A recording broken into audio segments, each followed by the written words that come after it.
So Andy Brumbergs, redshirted last year, All-State Ohio soccer player a couple of years ago, and a big kid, 6'5", is going to kick off for the Miami Redhawks.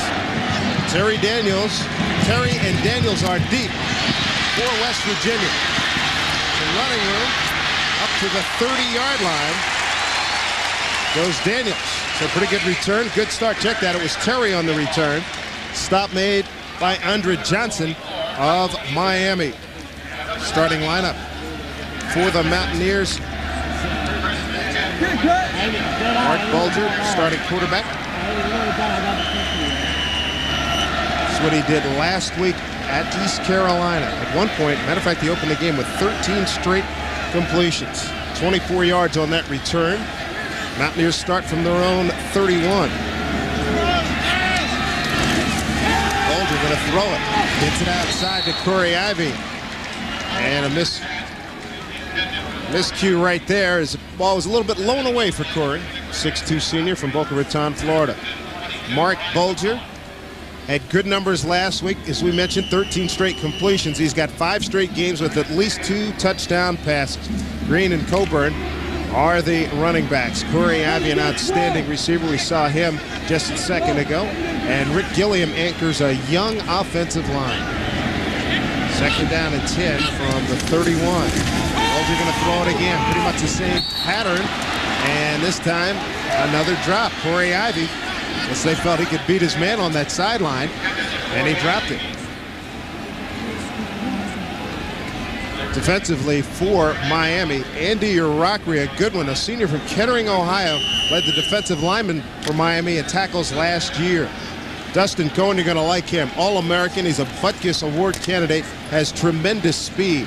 And in that secondary, Michael Adams, another speed guy, a 10-4 in the 100. Good look at Cohen. Expect to call his name a lot today. Third down and 10 for the Mountaineers. Bulger with time. Flushed out. Down he goes. There's a sack. Brought down. And a great play by Andy Urakri. We were just talking about him. That's his second sack of the season. Not exactly the way West Virginia wanted to start this football game. Yesterday, talking with Dan Simmerell, the offensive coordinator, he said last week against East Carolina, we started a little hesitant. Good job by Urakri. He had a little trick stunt in there. He came up with a sack. Watch Bulger this afternoon with a little bit of a gimpy left knee. 8-yard loss. And here's the punt by Mark Folliso alone. Changed his number. And now down to the 40-yard line. Good coverage by West Virginia. Tackled by Chris Edmonds. But that man, Andy Urakri, made the big play for Miami, an 8-yard sack. And the Redhawks will put the ball in play when we come back from their own 40. No score here at West Virginia.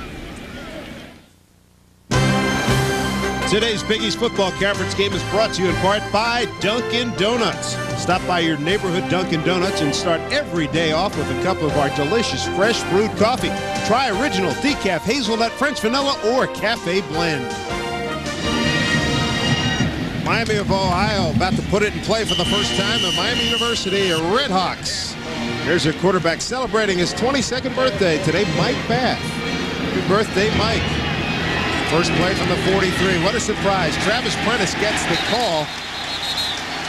And he's brought down by the linebacker, Kyle Caden, involved on that stop against Travis Prentice. Take a look at starting lineups for Miami. Travis Prentice, the All-American. He is the story today for their offense. Sly Johnson last week, 4 catches, 41.5 per catch. Good speed man. And Chris Kalifatis, he anchors that offensive line. One of the best centers in the Mid-America Conference. Bath going to throw, second down. Throws to Prentice. Prentice breaks one tackle, gets it up to the 49, so he picks up 6. Complete to number 41, Travis Prentice. Kyle Caden on that stop. Antoine Lake made his first collegiate start last week. Picked up a sack and a half and a tackle for a loss last week against East Carolina. Robinette, Brady, and Freeman. Barrett Green, outstanding linebacker, although allergies last week really slowed him down last week. And Nate Terry, who's 1997 first team All Big East performer. Third down here for Bath. Looking, loose ball. West Virginia's got it. Antoine Lake caused that fumble, number 87, and then it was recovered by Kevin Freeman. We talked about it in the open, how infrequently this Miami team fumbles the football.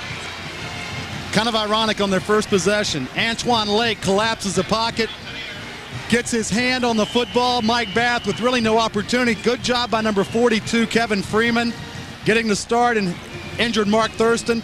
This is what we call a bull rush, folks. 6'5", 275-pound Antoine Lake makes it happen in the pocket and creates that turnover. Ball at the West Virginia 49-yard line. Run up the middle with Coburn. Coburn breaks a couple tackles, moves that pile. Nice gain, about 9 yards. Gets it into Miami territory. Justin Cohen with the tackle for Miami. Miami's offense, very significant there. They protect the ball beautifully. Been a long time since they had fumbled until that play by Antoine Lake. 9-yard gain by Coburn. 2nd down and 1 at the Miami 42. 3 receivers, bottom of your screen out of the gun. Coburn gets the ball, breaks it left side. Got the 1st down and more, delivers the blow as he gets inside the 30 to the 27-yard line. Brandon Godsey finally brings him down. Interesting yesterday talking to the West Virginia staff about Mr. Coburn. Young man that's filling some huge shoes. Amos Zaraway is no longer in the West Virginia backfield. You talk about number 22. Bill Legg, the offensive line coach, said he has a blue-collar mentality with white-collar skills. I like that. That is good. Wonder how hard Billy worked for that, but it was good. Very effective line. You know, Billy may be a poet. I'm not quite sure. 14-yard pickup by Coburn. Ball at the 28. Out of the gun. Swing it outside. Brown can't hold it. I tell you what, if he holds it, he might have had 6. He's the speed guy for West Virginia. And you have to ask yourself, number 4, Mark Bolger, for the people that didn't watch last week's game, he got injured for the first time really in his career. Talking to the coaches, he doesn't tape his ankle. He doesn't like anything on him. This week he's got a knee brace on his left side. He got his knee caught, tweaked a little bit. It scared a lot of West Virginia coaches, I know that. He seems a little bit off right now. He's 0 for 3. Not the start he was looking for. 2nd down and 10 from the 28. Comes a blitz by Miami. They pick it up, and then look at this play by Coburn. He bounces off 3 or 4 people. We were told that Miami loves to blitz. That was a 2nd down play. Dustin Cohen came charging in. Dustin Cohen and also number 36, Mike Yeager. They're going to come after him right there. Yeager's got to make the play in the hole. Coburn shows a great job of keeping his balance and gaining that extra yards. Oftentimes, young fellas, when you're running the football like that, that's typically when the running back will fumble the ball. Good job of taking care of it. Coburn's numbers last week. 3rd down and 4. Bolger throwing. That's a play that didn't work earlier. Corey Ivy breaking it down to the 5-yard line. It'll be 1st and goal, West Virginia. This is Tackle a quarterback made by Robert Jordan. This is a quarterback we remember. Bolger, very accurate. Hits Corey Ivy right on the 8. Corey Ivy is a dynamic wide receiver. Coming into this 1999 season, one big question mark was the offense of West Virginia. For the first time in 10 years, they did not have any returning starting offensive linemen. This offensive line they've got now is learning on the job. Before last week, none had a career start. They're going to build that chemistry. This offensive line will improve as this year goes on. 1st and goal, and they come out of the shotgun as we look at one of the young offensive line. Look at the snap. Bolger running for his life. Brown, bubble screen doesn't work. Broken up by Eddie Price, number 21 for Miami. Boy, a lot of things wrong with that one. That was when, you know, one of those plays where you just know that nothing's going to go right. Starts with a high snap. Conti, number 76. Good job of Bolger showing his athletic ability and getting it up right there. Keep an eye on number 5 this afternoon. Antonio Brown, a blazer, 4.2 speed. In the open field can be dynamic. Fortunate to have lost just 7 yards and not the ball.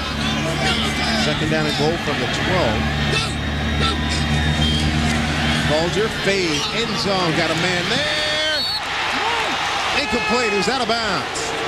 Pat Green thought he had 6. He was going against Miami's defensive back, Michael Adams. Mark Bulger audibling at the line of scrimmage. And we talked to Dan Summerall, the offensive coordinator, yesterday. Miami is going to come after him early and often, first and second down in particular. Bulger spreading the field. Pretty good job of catching the football. Is his feet in bounds. Keep a close watch on number 21. Is it a catch? Looks like he's bobbling. Bobbling the ball. Good call by the guys in the striped uniform. They tried again. Ball's up in the air. And West Virginia not effective in the red zone. Last week in the red zone for the Mountaineers, they'd done a real good job going 4 for 4.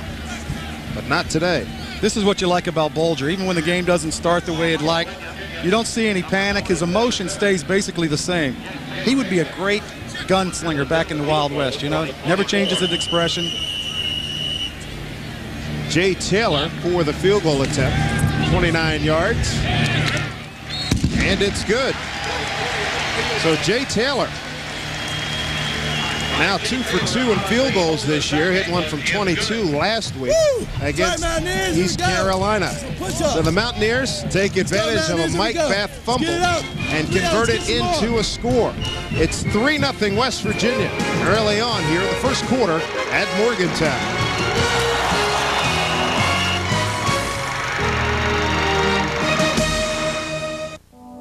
Someday there will be. Mountaineers with a 3-0 lead as they capitalize on a rare Miami fumble, and that's something we talked to Don Nehlen about yesterday, about what the defense has to do.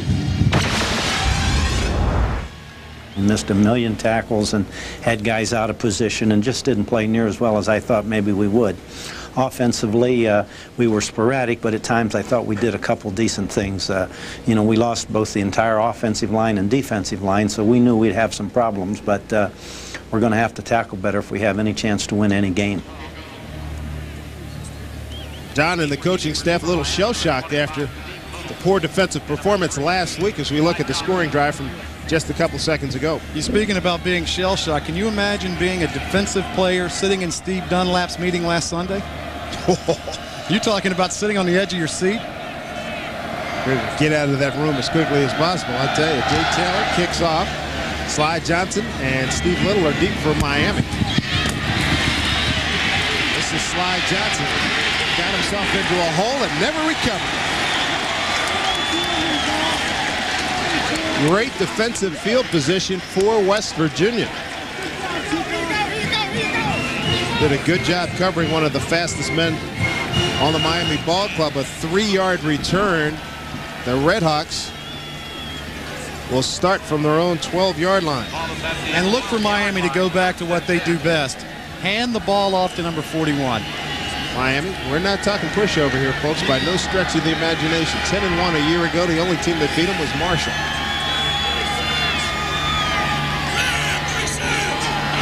Mike Bath, a long call. Prentice, nice quick move with the feet. Picks up about 6. Those quick feet.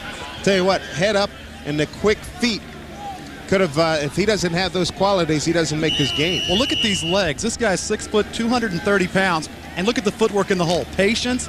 And the one thing you've got to realize about the Miami offensive line, by many publications, this is one of the top 10 offensive lines in the nation.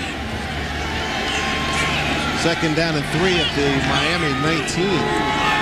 A nice 6-yard gain. Bath throwing outside and dropped. Put it on the bounce. Trevor Gaylor is the senior out of Hazelwood, Ohio. Back from a knee injury on the first play in spring, and a partial right knee tear in the cartilage. But he's the 15th player in Miami history to go for 1,000+ yards. Both of these quarterbacks seem to be a little uptight early. Yeah. Bath seems a little bit hesitant, and this is not the type of game that we typically see out of Bulger. Third down from the Miami 20. As we look at Kyle Cade. Tough yardage needed here by Miami. And they go to their horse. Prentice, can he get it to the edge? Turns the corner, first down and more for Miami. Penalty flag late thrown from the back judge. But a nice gain by Prentice Brought down by Chris Edmonds. The big guy shows you something there, getting around the corner, and you worry about a guy that's 230 pounds and what type of speed he has. He outruns the cornerback to the edge, gets on the corner. For a guy 230 pounds, he's been clocked at 4.37. Both flags are for holding on the offense. The penalty will be 10 yards from the previous spot. Repeat the down. James McConaughey and his crew in charge today. Wipes out an 11-yard gain. Watch the left side of your screen. Right there.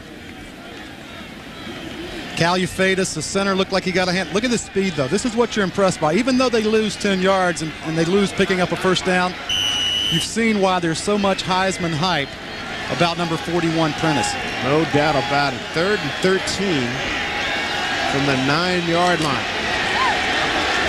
Prentice will be the lone back in this setup. 38% on 3rd down conversions thus far. One game under the belt, big one against Northwestern. Bath straight back all day. Crossing pattern, got him in. Heck of a catch. Great catch by Ty Buxton, the senior from Worthington, Ohio. It's his first catch of the season. Nicely done. West Virginia defense unable to put any pressure on Bath. If you let this young man sit in the pocket, he will hurt you. Buxton, watch his protection. This is what we call a pocket. Good job by this offensive line. This offensive line's got 3 seniors starting. Good job of throwing and catching. You see how he uses his hands? Good job of catching the football. No huddle for Miami as they get the ball out to the 32-yard line. Prentice. Oh, good stop. Good stop by West Virginia. Antoine Lake, we've already called his name once, causing a fumble the last time Miami had the ball, and this time he got right into Prentice's face, beating that block.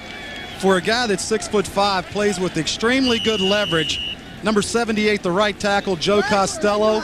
Watch the penetration by Lake right there.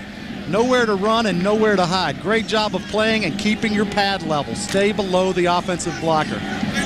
Got some long arms, doesn't he? Sure does. Lost maybe a half a yard. 2nd down for Miami, and Mike Bath doesn't have the personnel or the right play called against that defense put on the field by West Virginia. First time out of the afternoon for the Redhawks. 7:43 to go here in the first quarter. Mountaineers of West Virginia lead Terry Hepner's ball club from Miami 3-0. We'll be back right after this.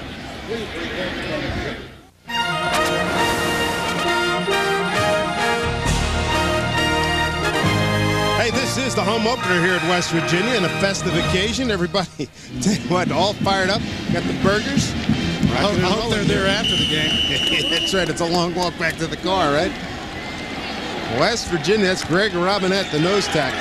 6'2", 285-pound senior out of Hamden, West Virginia. Got a 2nd down and 10 at the 32. Bath. The out pattern, a little bit too much juice on that one. Through the hands of Ty Buxton. There are going to be some opportunities for this Miami Redhawk offensive squad. Steve Dunlap, the defensive coordinator from West Virginia, committed 7, 8, at times 9 people in the box to stop Prentice. What that's going to wind up doing, Dave, they're going to have man-to-man coverage on the end. The one thing he's confident about, number 28, Nate Terry, and number 3, Perlo Bastine, 2 very exceptional cover guys on the corner. 3rd down and 10 on the 32. Johnson in motion. After throws, got time, had time, and down he goes. Chris Edmonds, number 41, among the first there. 2nd sack this afternoon by West Virginia. This is a different defense than what we saw last week against East Carolina. Different attitude. We talked about this defensive squad, and Dunlap said, you know what, our entire linebacking core stunk last week. Number 41 was part of it, Chris Edmonds, coming up with a sack. A running back. Illegal formation on the offense. Penalties decline. 4th down. And the thing we got to talk about, when we talk about the missed tackles and the amount of yards that they gave up, college kids are not as fortunate as the pro football. they don't have a preseason. They don't have a 4-week period to work all the kinks out. When they come out and flip the coin for the first game, pretty much what you see is what you get, and they can't put kids on the ground in practice. First look at Kent McCullough from Coraopolis, Pennsylvania, with the West Allegheny High School, not too far from here, about an hour north. 40% of his punts a year ago went inside the 20. This one he hits pretty good. And boy, does he get a great bounce. Just a fabulous bounce. Got a penalty flag back upfield. They're going to call roughing the punter. This was the latest roughing the punter I've ever seen. Unbelievable. The official held the flag for at least 3 or 4 seconds. I'm not sure if he wanted to make the call, couldn't find the flag.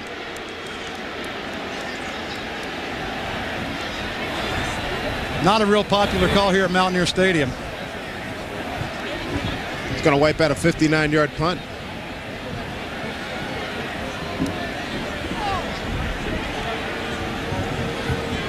See Don Nailing and Bill Legg is offensive line. Roughing the kicker on the defense. 15-yard penalty, first down. So what a break for Miami. Huge break for Miami. And you got to realize Miami's punter is only at 13 yards. His own man is blocked into him. This is not roughing the punter. The only thing about it, Dave, the referee is standing right there. He held his flag for seemingly ever. We talked about him earlier. Sometimes the guys in the striped shirts get them right. This one right now, this was a bad call. Bill Legg doesn't understand this.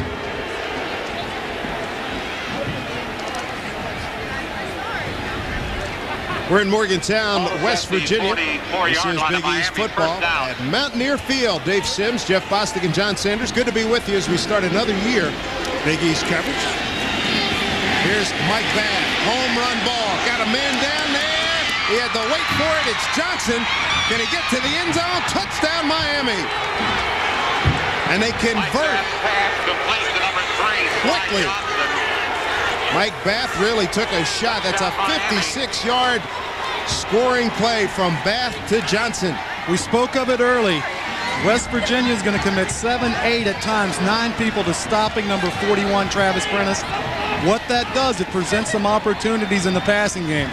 Sly Johnson, number 3, had a big week last week against Northwestern. 4 catches with a 41.5-yard average. Certainly this catch didn't hurt his average at all. Not at all. They're going to remember that roughing the kicker call for a while here at West Virginia. Here's Andy Brumbergs for the point after. And it's good. So Miami University converts a roughing the kicker penalty into a 56-yard touchdown pass from Mike Bath to Sly Johnson. It's amazing what happens when you've got number 41 and you can fake the play action. Chris Edmonds, number 41, hits Bath pretty good. Sly Johnson was about 5 yards behind number 28, Nate Terry. Easy throw, easy catch. Nate Terry went to sleep on this one. I'll guarantee you Steve Dunlap is furious on that sideline. No doubt about it. Johnson beat him so convincingly, their ball hung in the air for a long time. And it's all set up because of the roughing the punter call, which really should never have been called. 7-3 Miami. Sly Johnson, gotta like his average per catch last year, and he just built on it today. The thing I would do, I'd throw the football to him more. Oh, yeah. And he's got serious speed. You can't throw it far enough. And this Miami Red Hawk team, they're not intimidated coming here to Mountaineer Stadium. Understand, last year they went to North Carolina at Kenan Stadium, beat a very good North Carolina team at Kenan Stadium. Yes, they did. They've gone to Baton Rouge and played LSU and beaten them. These guys are used to beating very top-notch quality football programs. Brumbergs to kick off. Miami with a 7-3 lead. Nate Terry, Lewis Daniels lead. Nate Terry. And they battle him and knock him out of bounds at about the 27-yard line. Now let's take a look at our Big East leaders, brought to you by Volkswagen, and 2 West Virginia players in this game. Top this list, Corey Ivey and Antonio Brown, off their performances a week ago against East Carolina. Temple in action, their players put up some numbers as well, but didn't put any points on the board, losing 6-0 to Maryland last week. Here come the Mountaineers. They'll put it in play. Corey Ivy for the Mountaineers. Had one dropped and a couple of miscues in that first possession. Colburn to the edge, and he's brought down. Marcellus Hammond, the strong safety, comes up to make the stop. Number 11, senior out of Louisville, Kentucky. Big safety, 211 pounds, 6'3". The one thing you must question when you look at, they're from the MAC conference. Well, guess what? Jack Lambert came out of the MAC conference. A guy named Randy Moss came out of the MAC conference. They've got some players in this conference. Coburn, 4 carries, 32 yards so far. Here comes an audible. Second down and 7. Coburn gets the call and draws a crowd. Dustin Cohen, Hammond, Rockry among those there for Miami. As we spoke to the offensive coaches from West Virginia, they have a package where they allow number 4, Mark Bolger, to come up, check with me, run. If he sees the right number in the box, they're going to run the football. If not, they're going to audible out and go to the pass. This is where they were horrible last week. On 3rd down, they averaged 0.2 yards per attempt. That's amazing. From the 36, this 3rd down and 3. Play action. Bolger, slant pattern, got a man there, broken up. Didn't get enough air on it.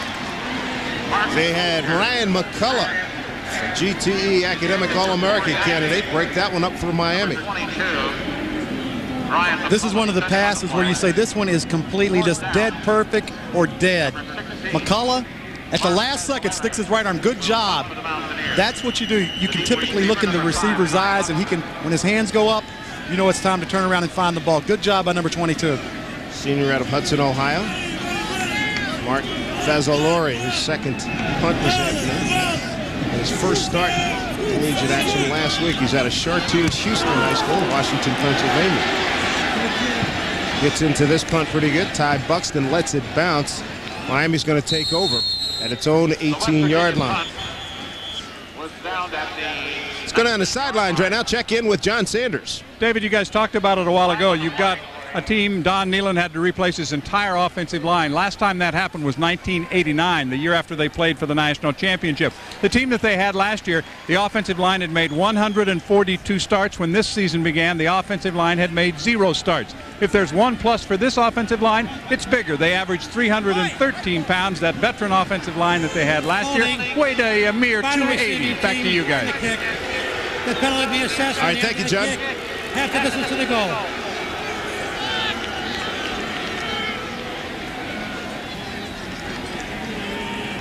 So a holding penalty against Miami. Instead of starting at its own 18, Redhawks are going to be pushed all the way back to the 9-yard line, half the distance to the goal. Holding on Miami.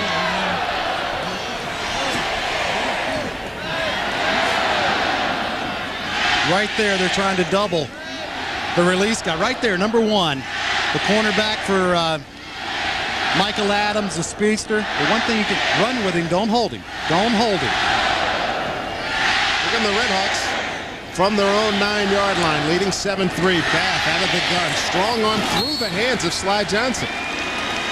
Dangerous pass going wide side, isn't it? And we've got a chess match going right now. Looks like Miami is going to come out and throw the football to set up the run. They're going to try and loosen up that West Virginia defense, get some of those people out of the box. See, they're spreading the field right now. I like this formation change. 3 wide receivers. To Bath's right is Travis Prentice. Boy, that had a lot of duck in that one. Well over the head to Johnson Benson. What am I doing? What happened? Johnson was wide open. I think once this quarter gets over, these quarterbacks are going to settle down. Mike Bath is typically a guy that is smart with the football. Last year, the last 6 games, 10 touchdowns, only 2 interceptions. Today, he's been a little bit erratic. He's throwing the ball a little bit harder, and subsequently it floats on him. Good kid, too. 6'2", 225. 3rd down. That time. Step, throw, picked off! Chance for a score. They take it down to the 2-yard line. McIntyre with the pick for West Virginia. Corey McIntyre, the junior out of Indiantown, Pennsylvania. Mike Bath, the quarterback for Miami. If you could have a football on a string, he'd like to pull this one back. Poorly conceived throw. Throwing into traffic, number 34, Corey McIntyre, is the guy on the spot. The West Virginia defense, much maligned after last week's performance, came up with a big play. The ball looked like it was deflected. He's throwing into a crowd regardless. I can see why Corey has never been a running back. He should have scored with that. He should have. Boy, he'll hear that all week. Good job of catching the football. Look who makes the tackle, number 41, Travis Prentice. 13 yards on the return, 1st and goal for the Mountaineers on the Miami 2-yard line. Bulger going to throw it. Got it. Touchdown to Anthony Green. Mountaineers retake the lead. The one key for this Miami team that has allowed them to win 8 games in a row, 13 out of the last 14, taking care of the football and not beating yourself.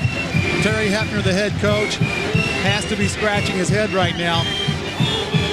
We're 10 minutes into this game, Dave. They've already given up 2 sacks. Mike Bath has fumbled the football, and he's thrown an interception that's led to a touchdown. Jay Taylor's point after. Put that in the books.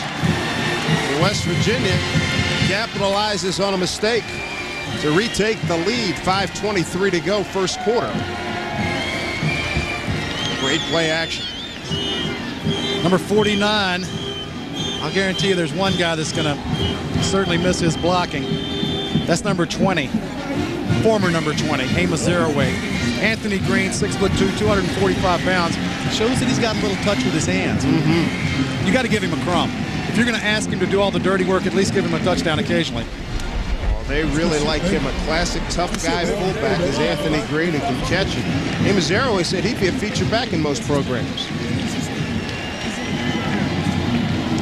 Other scores involving some Big East ball clubs. Penn State leading Pittsburgh.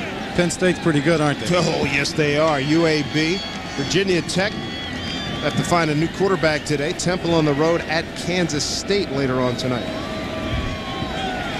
Central Michigan visiting Syracuse in a night contest. And Texas and Rutgers. Texas, good-looking ball club, really put some hurt on Stanford last week. Wisconsin leading another club from the Mid-American Conference. They've got another big running back, Ron Bain. A great kick by Taylor. Made no question about that one. Drove it over Sly Johnson's head.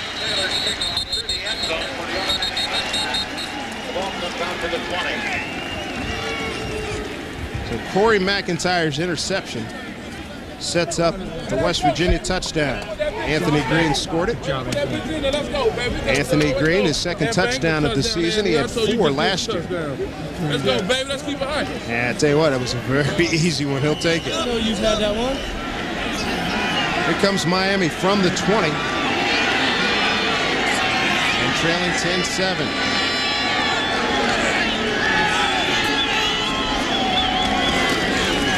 Prentice. A couple of yards up the middle.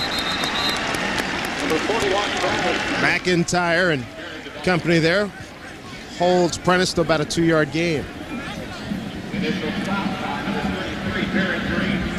Take a look at the Miami University coaching box. Looking at Mel Tucker there, closest to your screen. Joe Posick, second man in. Going to come up with some kind of a scheme here. They're going to have a better performance out of their quarterback. West Virginia is going to make them throw the football to beat them. On a wobble on that one, knocked down by Gary Tompkins, the strong safety. West Virginia defense right now is committed to stopping number 41. Travis Prentice is not going to beat this football team. One number we want to keep a hold of. When Prentice rushes for 150, they're 11-0. Once again, number 11, Gary Tompkins gets his hand on the football, and you expect this from seniors. You know, when you talk about the problems they had last week against East Carolina, this is a defense that has 7 seniors starting. Mike Bath not having a good day. 3rd down and 8. Bath does not like what he sees. Miami just 1 of 4 on 3rd down situations thus far.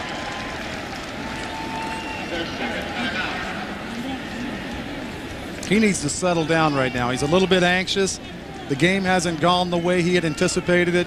He's been sacked a couple times. He's lost a fumble. He's thrown an interception. The best thing the coaching staff can do, settle him down, calm him down. and try and formation West Virginia so they don't have so many people in the box, and give Mr. Prentice an opportunity to run the ball. Talking to his quarterback coach and offensive coordinator, Greg Seaman. But the bottom line, if you're the quarterback, you have to throw the football more accurately than what we've seen this afternoon. A lot of flutter on it. You know, we were watching some tape yesterday. You were marveling at Achilles Smith as we saw some tape, how tight his spirals are. Well, Mike Bath is not throwing that. It is. Look at the goalpost down there. It's much breezy. He's throwing into a wind. I mean, it's pretty and everything. As an offensive lineman, this is the kind of weather you love. It's 75 degrees, no humidity. You can play all afternoon.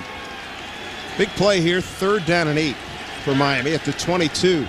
Prentice the lone setback. Now whistle.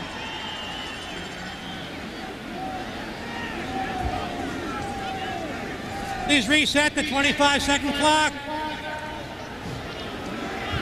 West Virginia showing the blitz.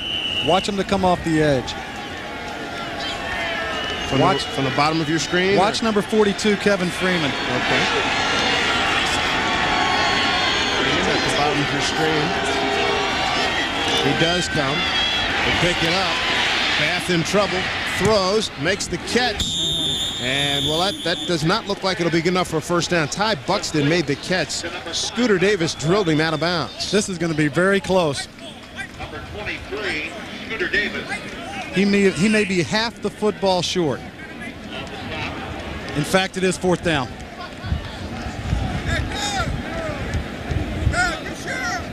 (10-7) ball game. West Virginia. They had a roughing the kicker penalty against the Mountaineers that set up a 56-yard pass from Bath to Johnson, and then West Virginia got a turnover and converted that into 6. I thought they were going for this on 4th down. They're going to have to hurry up and beat the clock. There's only 11 seconds on the 25-second clock. So 4th and 1 at the 30. They rush Brumberg's in. Check that, Kent McCullough, punter. And well, I tell you what, that clock wound down, and the wind is definitely factoring in here as that punt went up and got knocked down, but he got a heck of a bounce. They get a roll to the 38-yard line of West Virginia. Once again, the 25-second clock had elapsed about 2 or 3 seconds. I don't know what these officials are seeing out there. They're not exactly in midseason form either. And so it goes in the game of football. 33 yards. I love to be able on to the talk punt. about officials now. Hey, as long as they don't call holding, okay? That's the biggest fear for the offensive lineman. At least in the college game, they don't tell everybody in the stadium who it is. Holding number 53. I heard that a couple times. Yeah, you did. Mountaineers from their 38. Cooper-Rigo's in the game. Cohen drills him. Dustin Cohen, the outstanding linebacker for Miami. Really put the wood to Cooper-Rigo. They marvel at this guy. Number 46, Dustin Cohen, a Butkus Award candidate.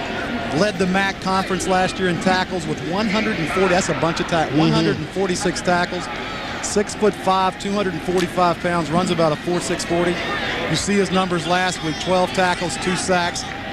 I would be rushing the quarterback with him more. Look at him. He's in the slot right now covering Antonio Brown.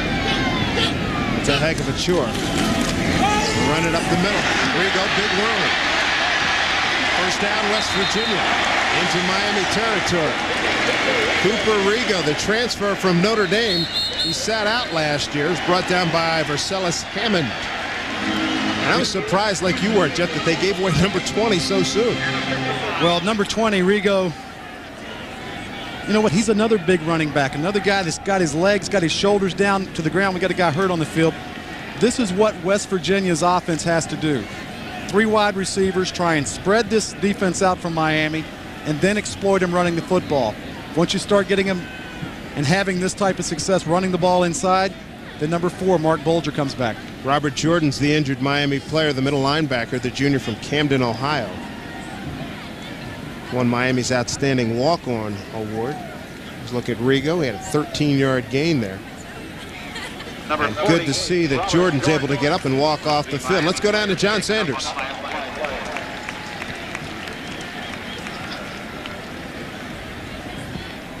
Dave, I got a trivia question for you guys. Who was the coach here before Don Nehlen? This is 20 years, puts him in unique company with people like Paterno, Edwards, Bobby Bowden have all been 20-plus years at the same school. Bowden, he coached here, but there's a 4-year interval there, so it was Frank Signetti, who's now at IUP. He was the coach before Don Nehlen. Remember? I know you do. Oh, yeah, we're of a certain age, sure. Remember. Thank you, John. Here's Cooper Rigo breaking a tackle. Good job. Ran through Vercellus Hammond. And Cooper Rigo showing why he was the State Player of the Year in New Jersey a couple of years ago. And St. Joseph's in Montvale, New Jersey. And one of the big question marks for this Mountaineer team was how was their offensive line going to perform in '99? Wilson, Dixon, Conte, Gilliam, Russell. You're talking about where's the beef? These guys are about 6'5", 315-pound average. Their poor little left tackle, Matt Wilson's only 6'5", 295. Bill Legg said he looked like a child amongst men. Antonio Brown in motion. Play action. First time we get to look at the tight end, Anthony Beck. Great determination for the first down inside the 25 for West Virginia. Brandon Godsey brings him down. Anthony Beck from Drexel Hill, Pennsylvania, and Monsignor Bonner High School, the same school that produced Heisman Trophy winner John Cappelletti. An ankle injury, too, for Beck. And Beck is a combination of grace and power. Good blocker, but he's also a nimble receiver. Good job of catching it with his hands. And look at this power. 6'6", 265 pounds. There's a lot of guys in the pros. Oh, he got his leg called underneath him? Sure enough. Lucky he didn't blow a knee out right there. Very lucky indeed. Sean Burton replaces him, a freshman from Greensburg, PA. 1st and 10. Ball right at the 25-yard line. They got a good thing going with Rico. They keep it going. Blast it down close to the 20-yard line. Petrovic, Bob Petrovic, number 92 with the tackle. Boy, Beck, that's got to be so disconcerting because you make a good play, make your first catch of the game, the 4th of the year, and then somebody rolls up on your ankle. Look at the guns on this guy, though. For a tight end, typically tight ends, you go, well, yeah, they're pretty. Look at this guy. Yeah, he's 6'6", 265. One of the tri-captains, along with Barrett Green and Mark Bolger. 2nd and 5 at the 20. Some movement there. They run Rigo. Rigo, I tell you what, he is finding a lot of room. Vercellus Hammond has to come up again from the strong safety spot. You have to make that tackle. Not a good sign when your strong safety has to make all these stops. What a job by number 69, Rick Gilliam. This offensive line starting to take control of the game. You look at the right side. Combined weight, 635 pounds. There's some pushing. There's some mauling right there, folks. This is a bludgeoning with a dull instrument. This is the kind of football you love. If you're number 69, this is the kind of game you want to be in. Rick Gilliam got to be getting some good momentum here. Play action. Look at the tight end. Throw middle. Man is there. Touchdown! Corey Ivy.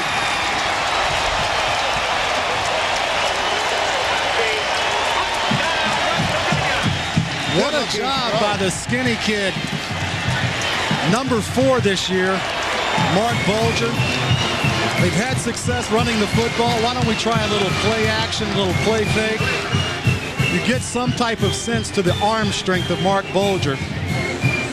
Fakes the run. And you know what? Just flicks that thing in the end zone. Great job by number 8. Good concentration by Corey Ivy. Taylor for the point after. And he missed it. So Taylor hooked the point after. That's his first miss this season. Last year he went 43 of 46. See the play action? Watch this arm strength. He just flicks it right there. Great job of throwing the football. Look at Ivy. He had to sift through the arms of the Miami defenders. This is how you catch the football, young people. Watch his hands. That's what he's going to catch with. Just flicks it right there. Watch Ivy. Hands. Uses his hands to catch the football. Good job of staying in bounds. So important. How about the read, too? He made a real good read. Well, look at the vertical, the little vertical jump there. And everybody's wondering about this West Virginia offense. You know, Gone is Sean Foreman. Gone is Zaraway. Gone is Solomon Page. They had so many people that were such an integral part of this offense last year that are no longer here. Good news is they're on NFL rosters. Yes, indeed. 6 players from last year's team are right now on NFL rosters. So West Virginia, the point after is no good, so 16-7. And that after a punt of 33 yards by Miami. Taylor with the wind bangs this one down. To Slide Johnson about the 3. Finds some room. He's a good speed man, 25-30. And brought down at about the 39-yard line. He got caught up high by Lewis Daniels, number 9. Wrapped him up and threw him down.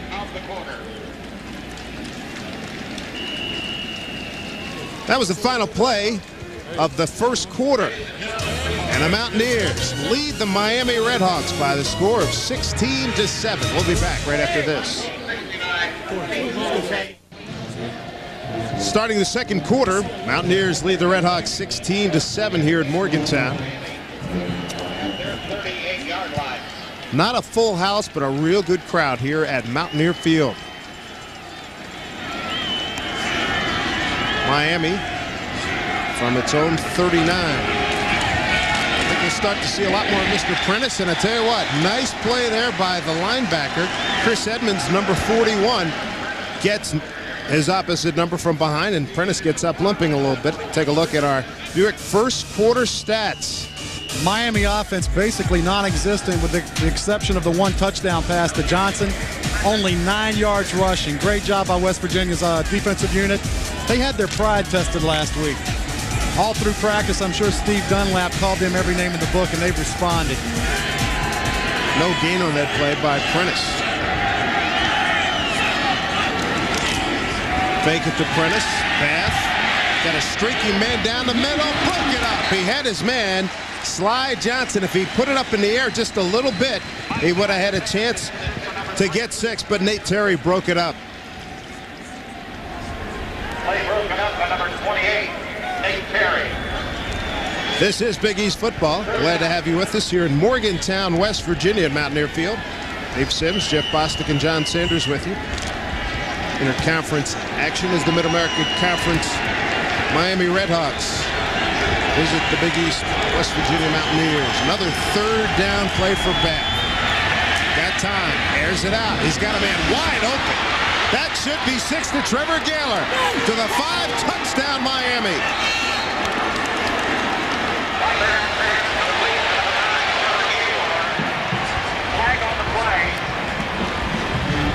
We talked earlier about the cornerbacks for West Virginia. Number 28, Nate Terry, once again bites on the play action. There was confusion right there. He turns Terry around. He looks like he's expecting some help in the middle of the field from Jerry Porter. Gaylor just simply outruns the West Virginia defense. And I don't know, my legs aren't that flexible anymore. I like his little slinky walk into the end zone. He can't believe he was that wide open. Sportsmanlike conduct foul on the offense. 15-yard penalty. Try for point. Probably on what you were just talking about. Exactly. Just run into the end zone, big guy. Do not express yourself. You already are by scoring. You scored, okay? Give the guy the ball. Go back to the bench. So he can't believe it. And Fred, the leader's going over. You see Prentice was on your left there, and Adams. And they congratulate him, but yo, you're killing us. Now you make this attempt, which was a layup. Now we're talking a 35-yard attempt. Brumbergs is going, yeah, wait till I get to the sideline. I'm going to have words with you. These points are important. Good snap. Kick is up. And it's good. And guess what? Trevor Gaylor owes one to Andy Brumbergs. But can you believe how open Trevor Gaylor was for his 3rd catch of the season? And Mike Bath put plenty of air under it this time and led to a 62-yard score for Miami. They're right back in it. Ladies and gentlemen, we got a wild one here. Just starting the second quarter, and West Virginia leading Miami 16-14. And make sure you join us next week. Our Big East football game of the week. Kent taking on the Pittsburgh Panthers, noon Eastern time next Saturday. Check your local listings. This Miami offense has not been exactly the type of smooth operation you'd like. 19 total plays. 162 yards. 2 plays account for 117 of those 162. That's not too shabby. And a good decision by Lewis Daniels to keep that one there and bring it out to the 20. I tell you what, the 2 big passes sort of remind you of the 63 San Diego Chargers. Everybody run deep. Just throw it up, and if you keep throwing them, maybe we'll break one. That's it. And you have to wonder at some point, does this missed extra point by West Virginia come back to haunt you? You know it will. If they always do, don't they? It's amazing how quiet this stadium is after that touchdown catch. And I tell you what, the play before to Johnson was wide open. It was a bad throw by Bath, and Terry broke it up. Come the Mountaineers. Colburn is back in. Nice gain up to about the 28-yard line. So Cooper Rigo had his chance in the previous Mountaineer possession. And that time, now we have Colburn right back. Matt Robillard made the stop. Pittsburgh has tied the score at Happy Valley. Played them tough last year. No score, UAB against Va Tech. Michigan leading the Rice Owls up at the Big House. And Wisconsin and Ron Dane shutting out Ball State. Alabama trying to regain some of its past glory, beating Houston. Second down and 3 at the 27.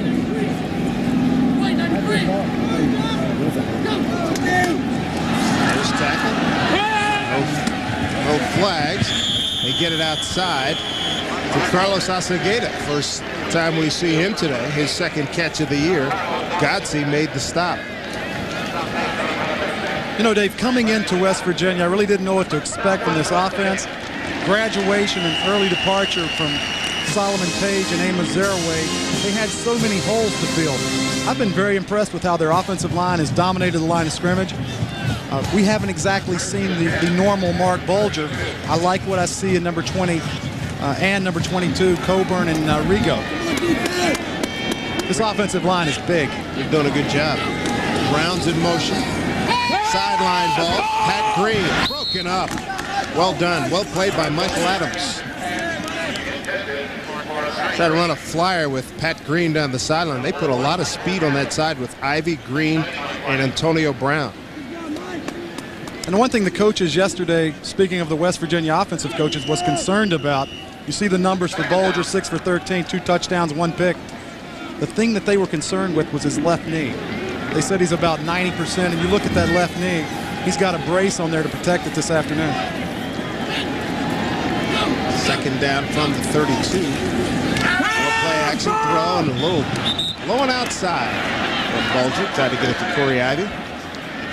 Looks like he rushed that one big time. He looks like he's dropping back, and before he actually gets set, he's trying to cut the ball loose. And a lot of West Virginia fans will remember that for 3 years, Mark Bulger was number 10, wasn't he? Number 10, but his dad was a backup quarterback to, I think, one of your ex-teammates, Joe Theismann, at Notre Dame, and he wore 4 during those days, 70-71 club.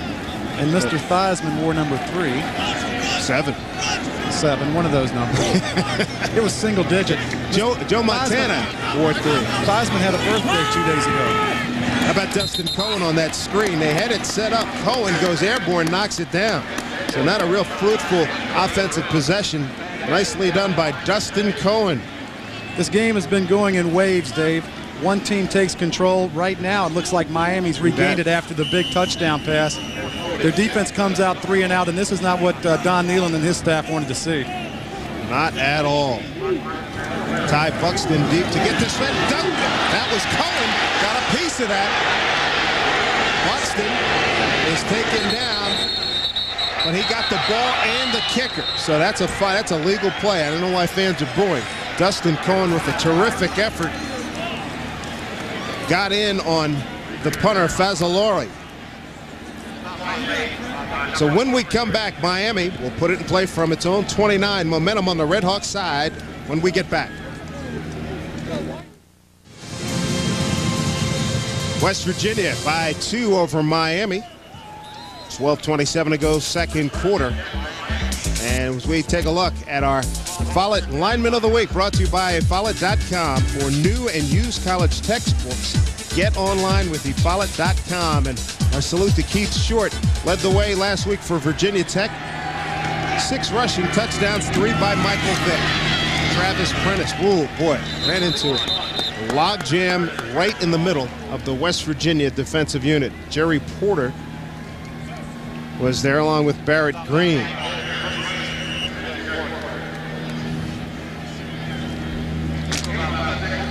Not a 6-yard, not a pretty gain, but 6 yards nonetheless. Ball to the 35. Not the Heisman Trophy numbers we expected at the top of our show. Gaylor in motion, they run Prentice. Got a pretty decent block, but you know what? Too many men on that side of the ball wearing West Virginia blue. They outmanned him. Greg Robinette, number 99, led the charge with Nate Terry. We talk about it. They're overloading what we call the box, the area between the tackles. West Virginia with 8 people at the line of scrimmage. They are bound and determined that number 41 will not beat them. And what that has created is some one-on-one matchups on the edge. And we've seen both Gaylor and Johnson break big touchdowns. 55 for Johnson, 62 for Gaylor. Gaylor's in motion right now. Back, down he goes in the arms of number 41, Chris Edmonds. We expected one number 41 to have a big game. I'll tell you what, the other 41 for West Virginia has played well today. Some pressure, some big tackles. And the amazing thing that Chris Edmonds gets the sack. Mike Bath somewhat panics in the pocket. Edmonds just completely collapses Prentice. He's known for his running, but he needs to work on his blocking. 3rd sack by the Mountaineers. Here's McCullough. First punt is 33 yards. Brown at the 31, and down he goes. Good pressure, good coverage there for Miami. The first man down was Rod Clark. DeMarco Jones gets credit for the tackle, and Clark made that play happen. 10:33 to go, second quarter. West Virginia 16-14, leading the Miami Redhawks. When we come back, West Virginia will put the ball in play from its own 33. Welcome back, everybody. 10:33 to go, second quarter. West Virginia leading Miami. Let's go down to John Sanders for an injury update. The update is on Anthony Beck. I talked to him when he was getting his ankle retaped by the trainers. He said he was going to go back in. He did not go back in on the last series. As a matter of fact, he has left the field. He's gone back into the locker room. Don't know about his status for the rest of this afternoon, and that is a big blow to Mark Bulger and the Mountaineers. Yes, indeed, John. Thank you very much. Out of the shotgun, and they run it up the middle. Good play by Vercellus Hammond. It's got to be about his 6th or 7th tackle this afternoon. He brings down Yvonne Coburn. It's not always good when your safety's making a lot of tackles. Not at all. I've been very impressed with the West Virginia offensive line. Their center, John Conte, a homegrown guy, right here from Morgantown. Terry Dixon right there with a good block. 6-yard pickup. Second down from the 39. Same play. Coburn, first down and more. Miami territory, foot race down to the 33-yard line. First down, West Virginia. Brandon Gotze. We talked so much about the Miami running game. Now West Virginia showing its muscle. And this was something they weren't able to do last week, only averaging 3 yards per carry. This big offensive line, just put a helmet on somebody, and you know what? Start pushing. That's exactly what happens. I like this young man, Coburn. Blue-collar mentality, white-collar skills. We just saw that. 27 yards on the pickup by Coburn. Try it again. This time Cooper Regal. Oh, boy, did he take a lick. Did you see that hit? Momentum went backwards. Brian McCullough, the free safety. You could hear that hit up in the booth. Felt it. You want to be a running back in NCAA? Listen to this one.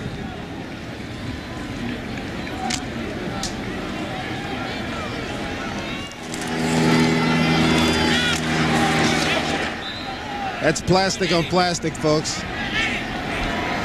Big blow, 2-yard gain. Bulger to throw. Too much for Pat Green. Hits like that will knock your fillings loose. Yes, so.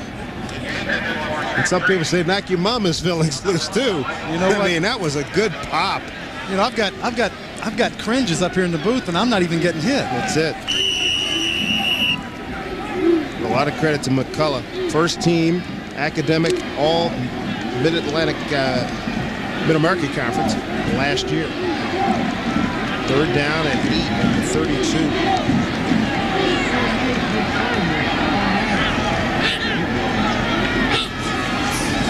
Play action.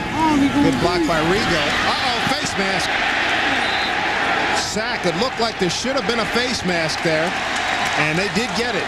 Gino DiGiandomenico in his first sack of the day. His second sack of the afternoon.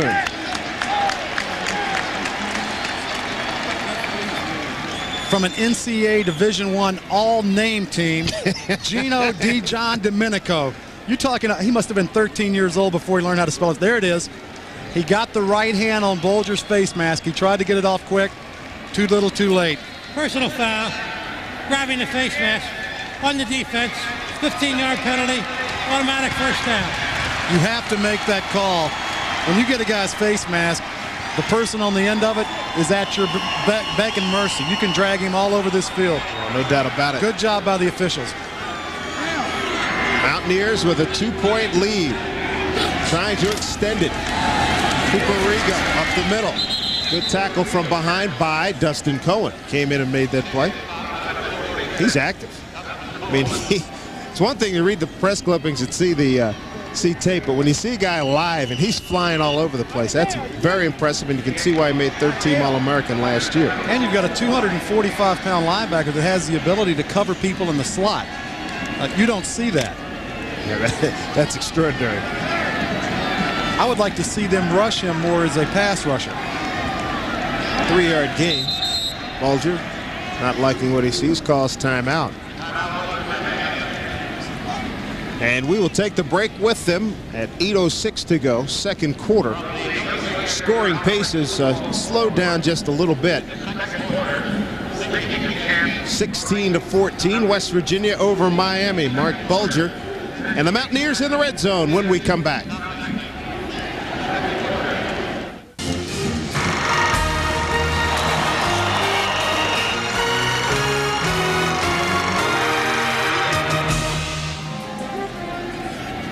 Big East football from Morgantown. West Virginia leading 16-14. Mountaineers threatening. Second down and 7 from the Miami 20-yard line after a face mask penalty against Miami. Dustin Cohen showing blitz on the right edge, bottom of your screen. He comes, and look out, Bulger. They had a party in the backfield. Andy Aracri, number 98. Robert Jordan's there. Cohen was there. Potter. Everybody got a piece of that sack. It may have been easier to name the people that weren't there. This is what we call a jailbreak. Bulger, you know what? There's nowhere to run, nowhere to hide. The best thing he can do with that gimpy knee, now I'm not going to say he's gimpy. Get on the ground. Live to play another play. Good point.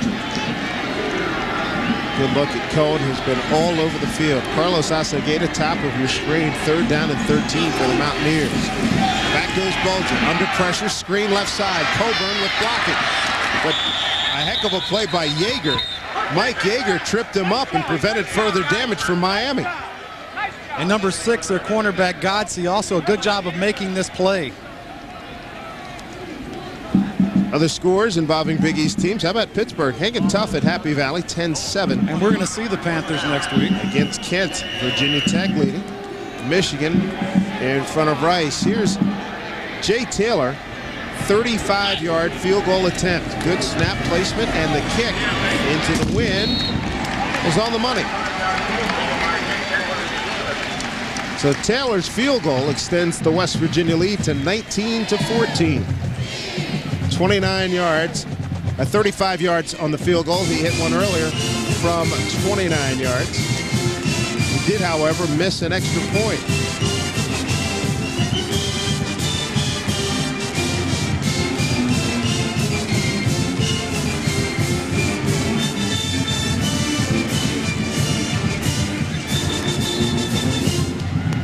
Travis Prentice looking to get motoring here. Wisconsin extending its lead to 19-0 over Ball State. Alabama by a touchdown over Houston.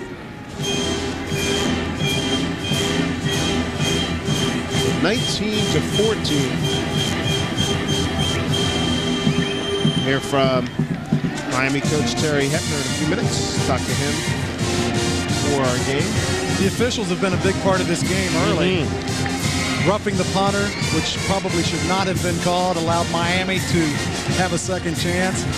They capitalized with a big 62-yard touchdown pass from Bath. Number 3, Sly Johnson. This last series, we saw the West Virginia offense stop, only be given a second chance with a face mask call. Certainly should have been called.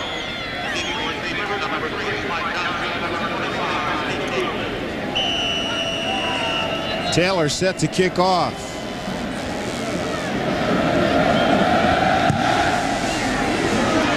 High kick down to the 5-yard line. Johnson's got it, 20. Got a couple of blockers. Keeps his balance, and if he maintained his balance, he might have really been able to open it up. Well, we spoke to Terry Hepner yesterday about his All-America running back, Travis Prentice, and he told us about the worth that Prentice brings to this club. When you talk about Travis Prentice, you start with his great physical skills. He's become a great football player here. Thanks to our strength coach, Dan Dalrymple, he's 40 pounds bigger than when he came in. He's faster. He's a tremendously hard worker. But then you add the intangibles. You add the part that the character and the work ethic, and you got the total package, and I'm glad Travis Prentice is on our side. Miami fans will say hear, hear to that. Take it to Travis, Bath gonna throw.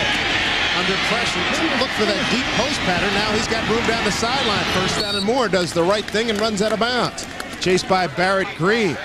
Say he went out of bounds at the 49-yard line of Miami. And to revisit one more thing with Travis Prentice, I'm not sure you can say enough, extra things. I mean, this kid, does he work? Yeah, he's a hard worker. Is he strong? Yeah, he bench presses 415. He cleans 405. He squats 585. He runs a 4.37 40. And he's a good kid. That's the main thing about it. A solid citizen. Trevor Gaylor in motion. Pitch it back to Prentice. Does a heck of a job avoiding those 3, and this is why he's an All-American, folks. Travis Prentice, first down and more for Miami. That was a good-looking run to the 28-yard line. Gary Tompkins finally brought him down. They almost ran him out of bounds. He stays in and avoided all kinds of contact. Great play. It didn't look like he had the speed to get around the corner, but he kept going and going. West Virginia's defense does a great job of stringing it out. Number 11, also number 33, Garrett. Barrett Green, you're in Steve Dunn. Offside, defense, penalties decline, first down. Offside West Virginia, 23 yards on the gain for Prentice. And Barrett Green was in a position right there to make the tackle, something that was absolutely the Achilles heel last week. 23 missed tackles led to 257 yards after the first hit. All at the 29, Prentice. Bounce it outside, Tompkins wouldn't let him do it. I spoke with New York Football Giants general manager Ernie Accorsi, and he was very excited about seeing Prentice run today himself. He said, if everything stays, on course, obviously he's a first-round pick. I said, is he a top 10 pick? He says, well, let's let that play out, but certainly he's going to go very high in the draft next year. He's going to get a better feel when the season's over and he goes to the Hula Bowl or East-West. Right, when he gets to the combine, it works out. Marcus Smith in motion, and a party waiting for Prentice that time. Barrett Green was there. Chris Edmonds first, though. Chris Edmonds, number 41, went after number 41 and got there. Chris Edmonds has been all over the field this afternoon. Yeah, you want to be the running back? Prentice gets the football and has simply nowhere to go. Look at the number of bodies West Virginia's got between the tackle box. 7, 8 people. It's been virtually impossible for Prentice to gain any easy yards this afternoon. Jeff, the post patterns have been open all day. Let's see if they go here, 3rd and 15. Bath looking for the post. Had a man there. Now directs into the end zone. Got somebody down there. It's Gaylor. No. Covering on the play, Richard Bryant, number 2 for West Virginia. They look first thing for the post. They look for the post because typically what is happening, West Virginia is leaving their cornerbacks man-to-man and have been burned a couple of times. Mike Bath showing a little bit more poise in the pocket. This was very close to being a touchdown. Good play by number 2, Richard Bryant, the 6-foot, 175-pound sophomore. Boy, some nice ups there by Gaylor. This is going to be an interesting game before it's over. More than willing to bet number 41 is going to have an impact in the white jerseys before long. Long field goal attempt. Brumbergs from 52 yards. Call it 51. Not nearly enough leg on that one. So Brumbergs is short as the Red Hawks tried to cut their deficit down to 2 points. I'm not sure that was a wise call by Terry Hepner. One thing you'd like to do going into the halftime, go down by 5 points, but one thing, play field position. Back West Virginia's offense up. Indeed. This is Big East football from Morgantown, West Virginia. Glad to have you with us. Dave Sims, Jeff Bostic, and John Sanders with you once again as we start our 1999 campaign. And we're wide too safe, aren't we? The Mountaineers 35. Loose ball, Bulger in trouble. Down he goes at the 20-yard line. That play really blew up.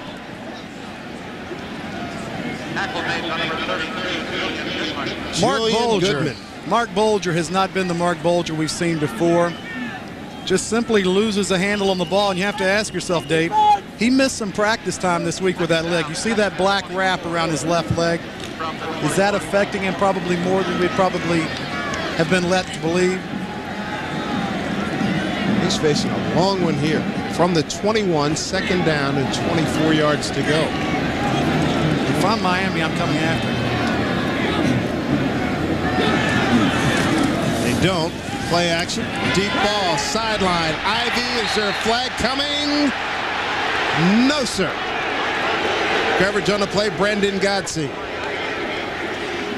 And Brandon Godsey can take a big sigh of relief because there was a lot of contact downfield.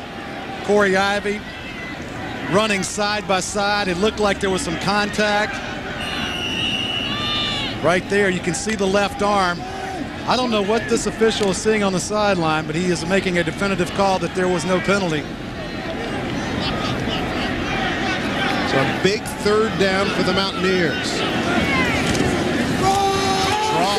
Everybody calling draw. Nice run. Cooper, good cut. He gets to the 28. But he had about 6 more acres to go to pick up that first down. And Miami should have decent. I would think about using a timeout right now. There's 3 minutes and 31 seconds to go in this half. I would think about saving some of that time. Picked up 7 on that play. Bring on the punt team. Mazzolari is in again. Good snap.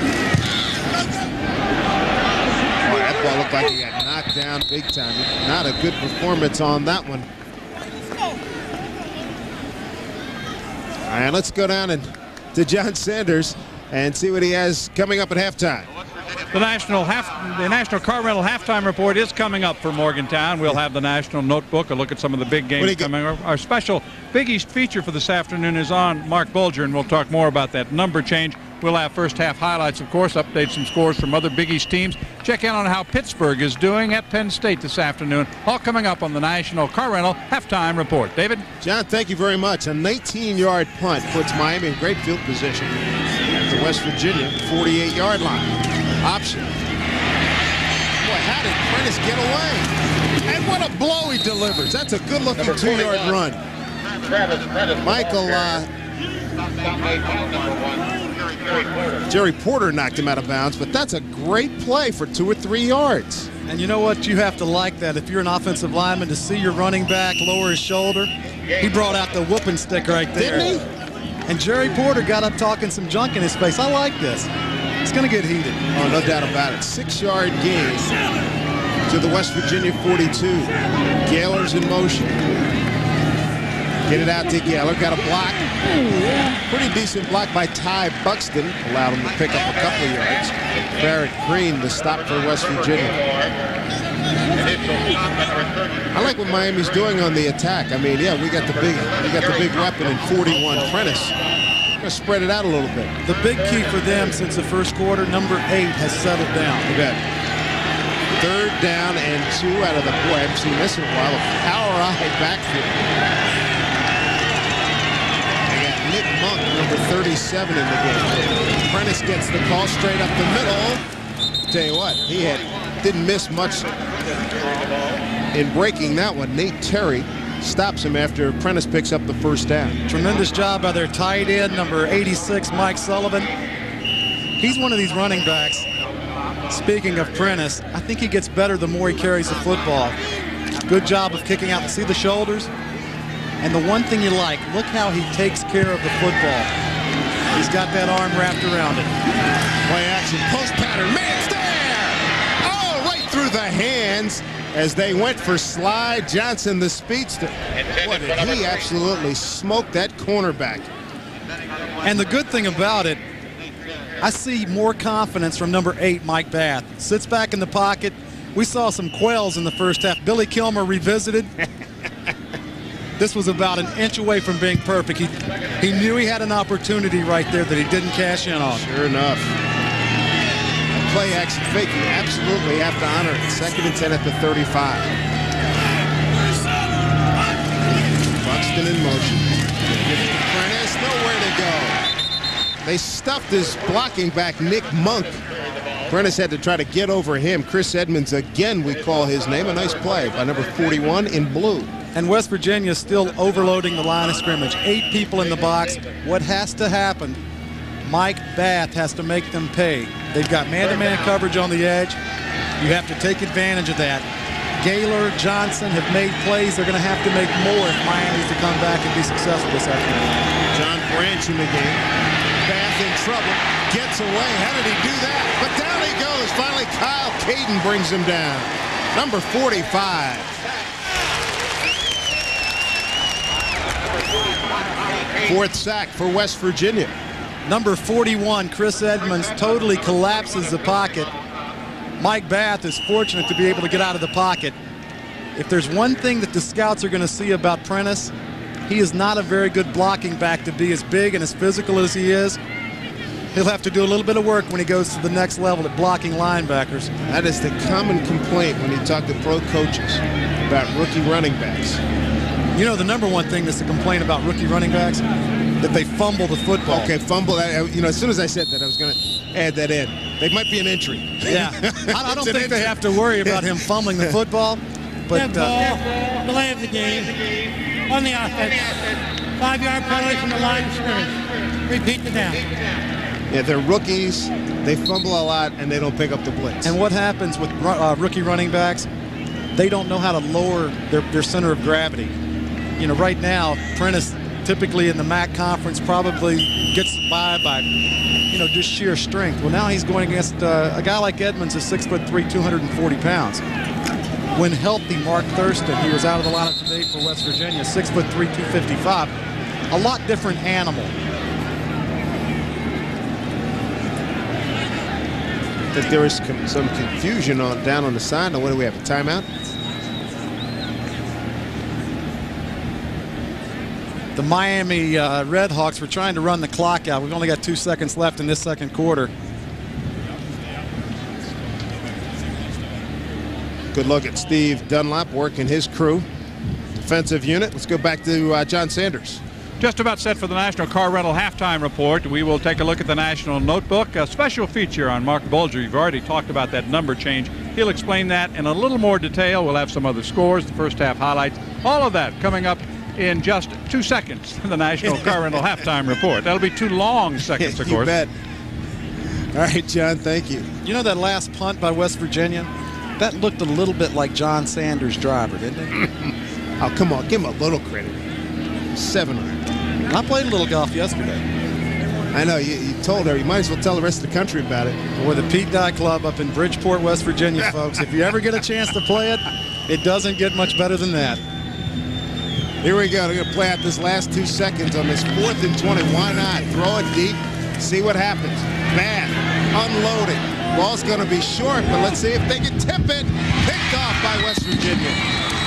Carlo Bastine with the interception to end the first half. I'll tell you what, not a bad first half. Some interesting twists and turns here in Morgantown.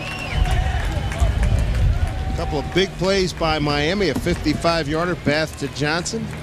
Bath to Gaylor for 62. And that deep post pattern has been open, no doubt about it. Taylor has hit a field goal from 29 for West Virginia and another one from 35. And it's a 19-14 halftime lead for the Mountaineers of West Virginia.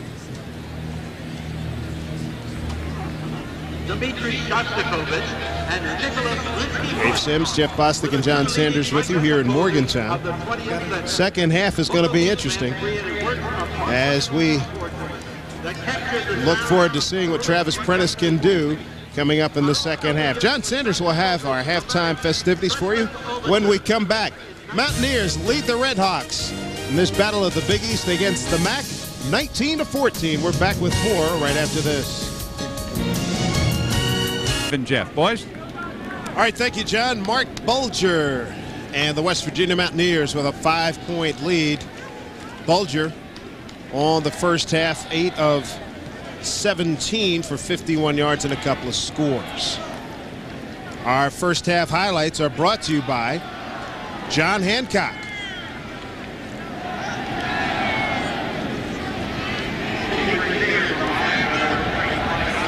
Those highlights, of course, will be coming to you in a couple of seconds after we get through the Jay Taylor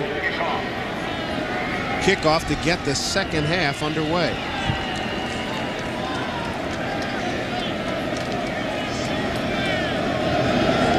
Here's Taylor's kick. And through the end zone. So we'll have Miami from the 20-yard line to start the second half. Now our first half highlights brought to you by the folks at John Hancock. Mike Bath takes advantage of a blown call, roughing the punter. Sly Johnson burns Nate Terry, a 55-yard touchdown catch. The guy has got some jets. West Virginia would come back and answer. Mike Bath. Number 4, it's hard to believe he's wearing number 4. Play action fake, Anthony Green, short touchdown throw and catch. We weren't through seeing Mr. Bulger. Acrobatic catch by his wide receiver, number 8, Corey Ivey. And Miami comes right back with another touchdown to Trevor Gaylor. And how about Bath to start the second half? Live action, and he hits the aforementioned Trevor Gaylor out to midfield to the 49-yard line, a gain of 29. And Mr. Gaylor had a big play in the second quarter. A simple post pattern. We talked about Nate Terry earlier. Once again, he gets beat. It's not good when you're seeing the back of a jersey and a nameplate. Not good. Well, given that we were doing those highlights in the first play of the second half, it seems like they have total disdain now for the secondary of West Virginia. It's going right after. Here's Prentice right up the gut. About 7 yards. Number 41. Gaylor, 2 catches, 91 yards, including a 62-yard TD pass. And you wonder what Miami must do in the second half. They've got to do a better job of protecting their quarterback. They've got to take care of the football, and it's amazing how those two things go hand in hand. And just like we saw, they have to get number 41 more involved in their offense. 2nd and 2 at the 43. And up the gut again is Prentice. Number 41. That's good enough for a first down. Well, now they got the perfect mix. They've got him hammering through 4 and 5, 6 yards of pop. Initial stop by Greg that play action means just the world. And you wonder, how do you get number 41 involved? How do you get Prentice more involved? If I'm Greg Seaman, the offensive coordinator, I'm going to go to a 3-wide package, and I'm going to try and formation it where West Virginia can't stack the line of scrimmage. Prentice got a good block. Bad throw, though, by Gaylor. We had addressed Prentice's inability on a couple of plays to pick up the blitz. That time he did. Bath did not deliver it well. And you see the halftime stats. The one big key, passing yardage. Miami with 2 huge plays. The big key is the bottom number, though. 3 turnovers. They have to take care of the ball. And if they're going to win here in Morgantown, Dave, number 41 has to be more productive the second half. He's in the deep back spot right now.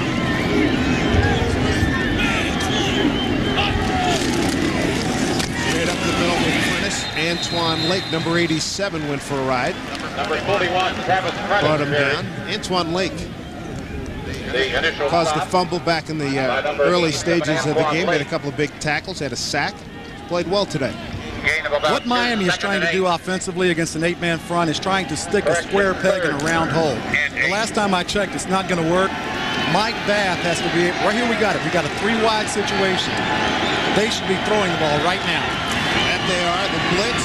Bath steps up into trouble, throws it to the sideline. Anybody home? West Virginia fans saying, looking for a flag.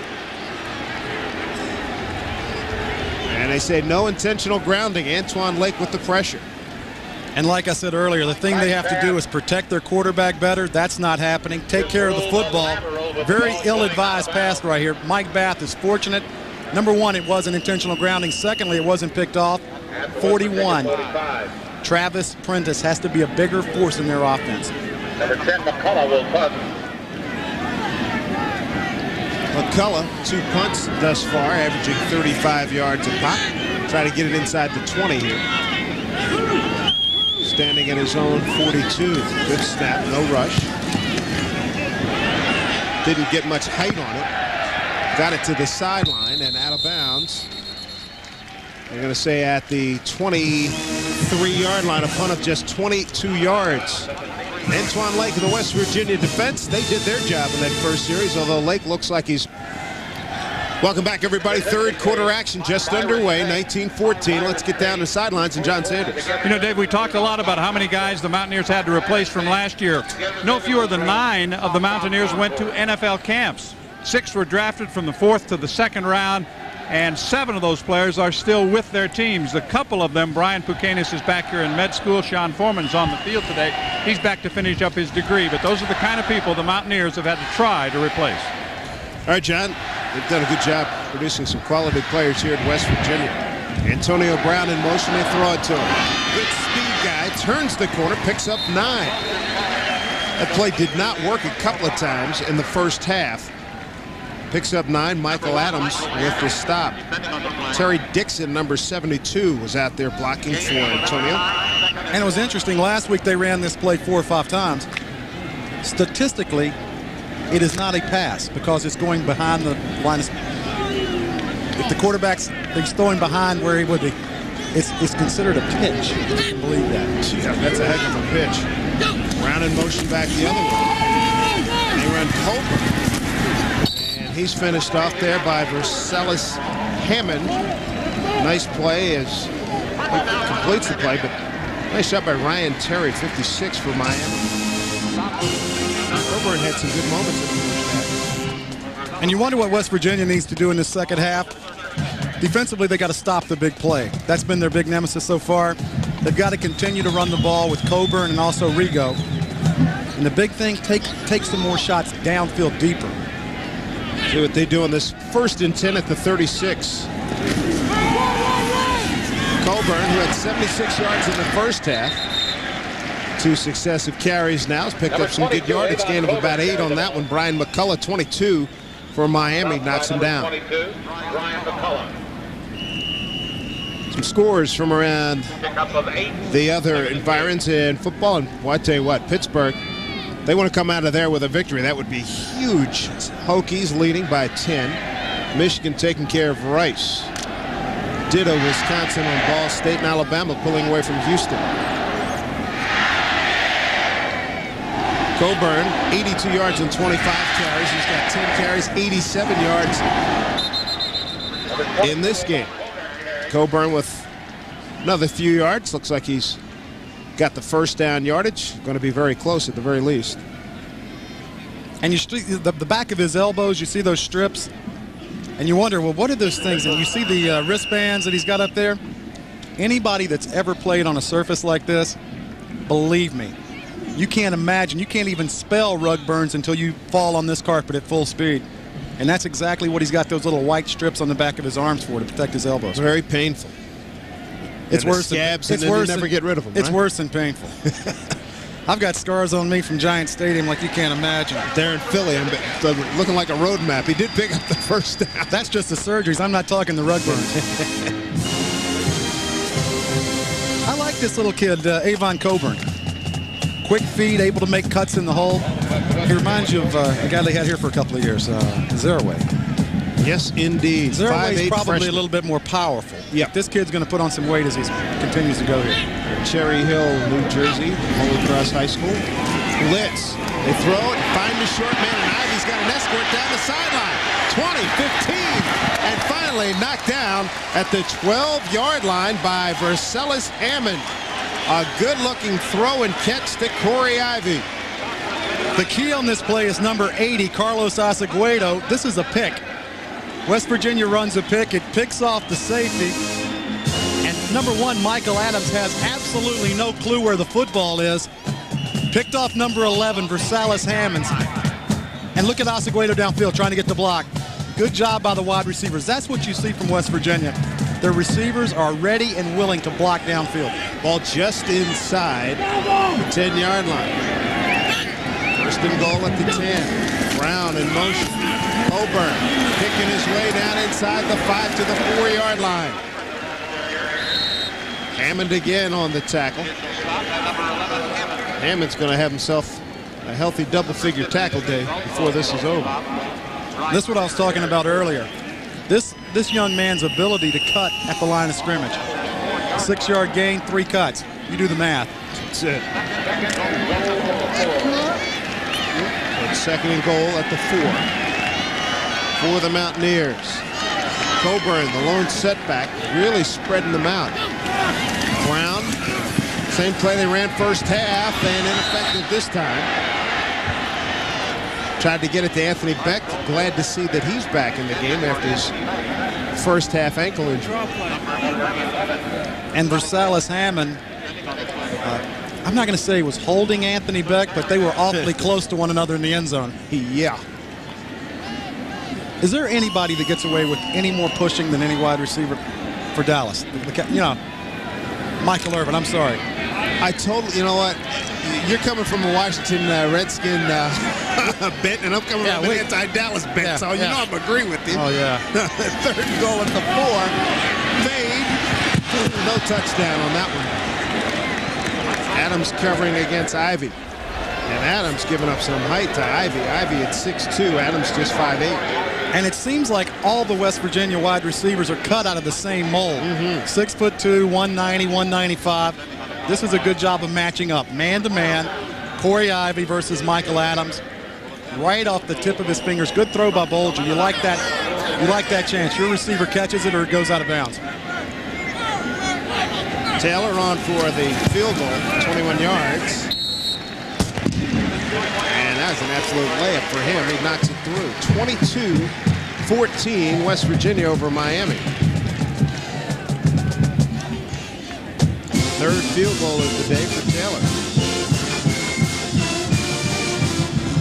So the Mountaineers get a big hookup from Bolger to Ivy for 43 yards, setting up a field goal by Taylor. It's 22-14 Mountaineers.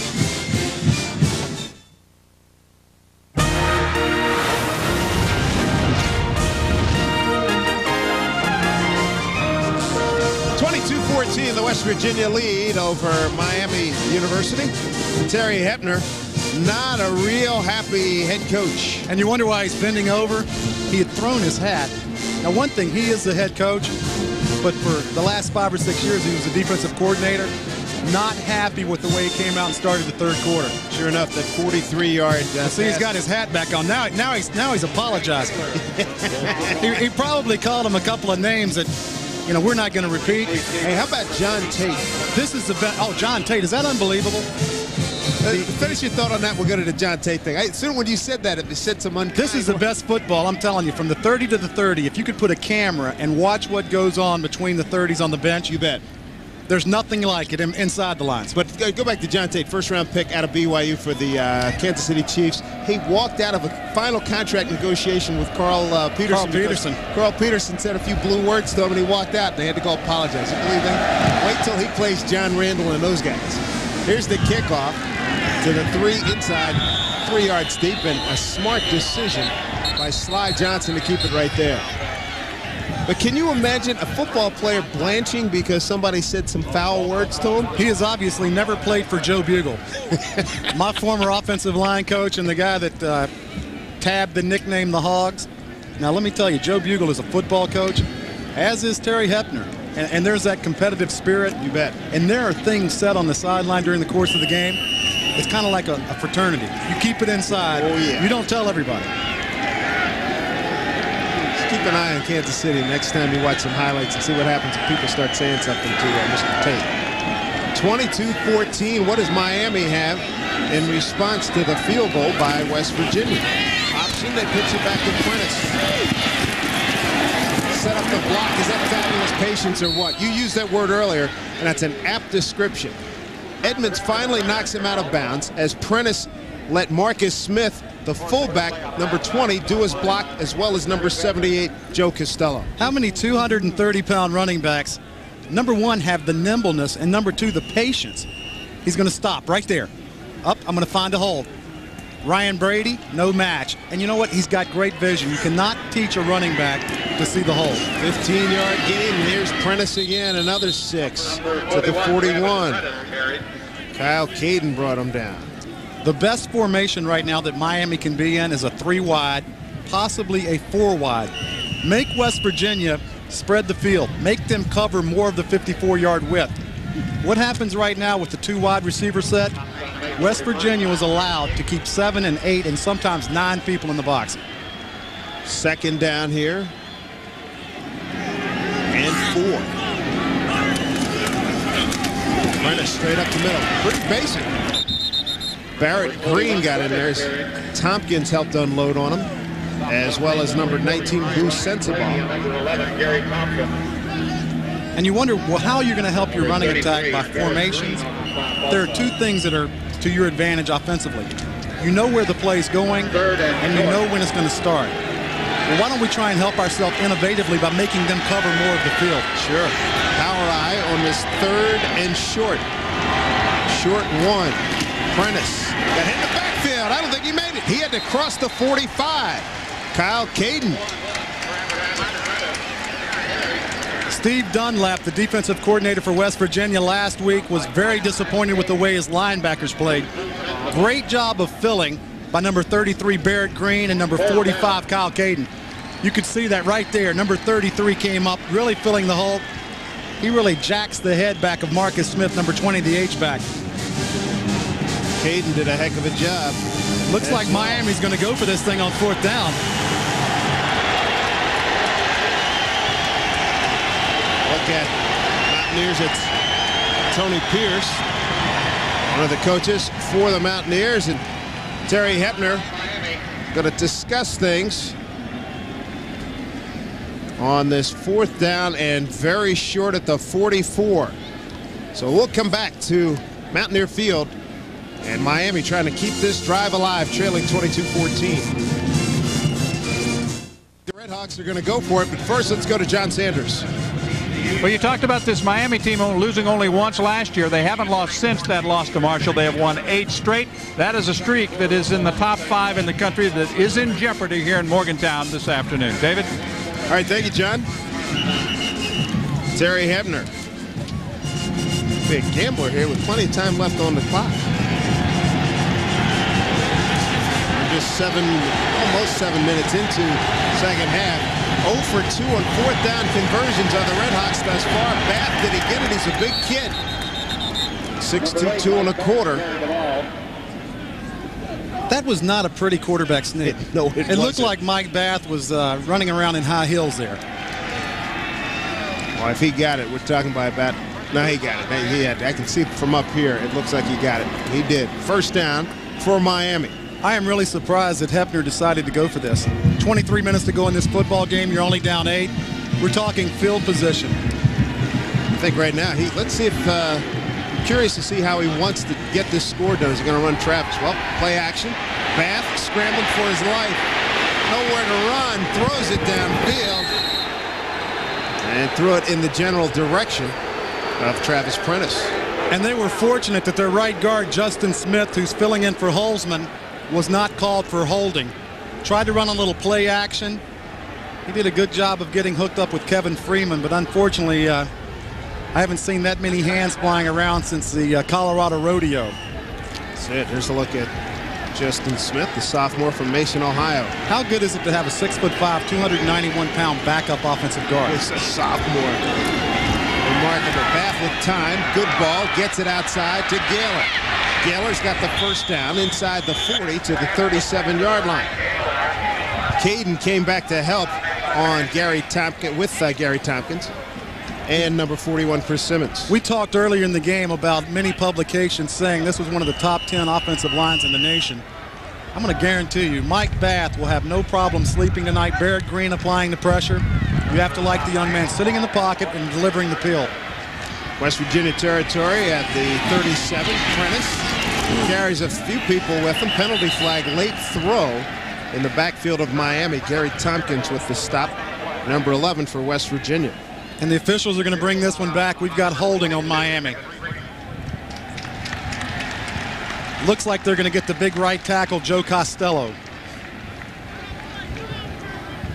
You wonder why coaches have gray hair. Oh, yeah. Or any hair. Would you like to have your... Holding on the offense. 10-yard penalty. Repeat the down. Would you like to have your career controlled by 18, 19, and 20-year-old kids? That's why I talk about it up here.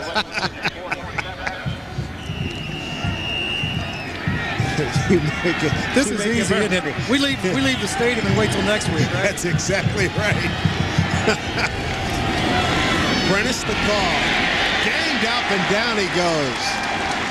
Edmonds again. Chris Edmonds has played a terrific game.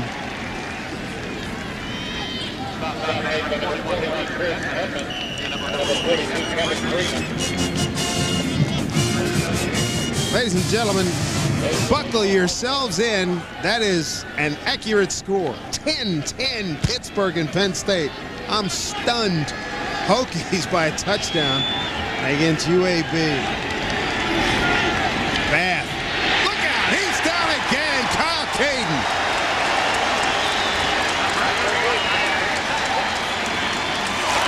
The West Virginia defense is a all-out blitz. High risk. They've been burned a couple of times this afternoon. You know what? The core that they probably criticized the most last week, Edmonds, Barrett Green, Kyle Caden, all three of these young men have played big today. Caden with the sack. I talked about to start the third quarter. If Miami's going to win the game, they've got to protect their quarterback better, take care of the football, and make number 41 a bigger part of the offense. I haven't seen that. Ball all the way back to the Miami 49.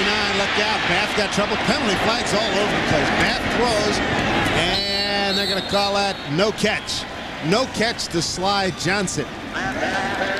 Still would have left Miami shy of a first down by, not shy, short of a first down by about 8 or 9 yards. The guilty party is the right guard, number 63, Justin Smith. Notice that certain hangdog look from up here. You know what? You can tell the offensive lineman that's holding because he is the one that's trying to plead his case. It never changes the official's decision, but at least he's going to plead it. It'll help his ability to maybe get in law school. Argue a case. See the right hand of Justin Smith? Well, right here. There you got to pull him down. And I'm going to tell you one thing from experience. Holding is an art. You have to learn how to hold. And it doesn't come as a sophomore in college. But gosh, the great things you can hear. And the defensive lineman, you talk about the offensive lineman and the coaches talking to the officials. If you are a very good holder, you can have defensive linemen talking to you all day long.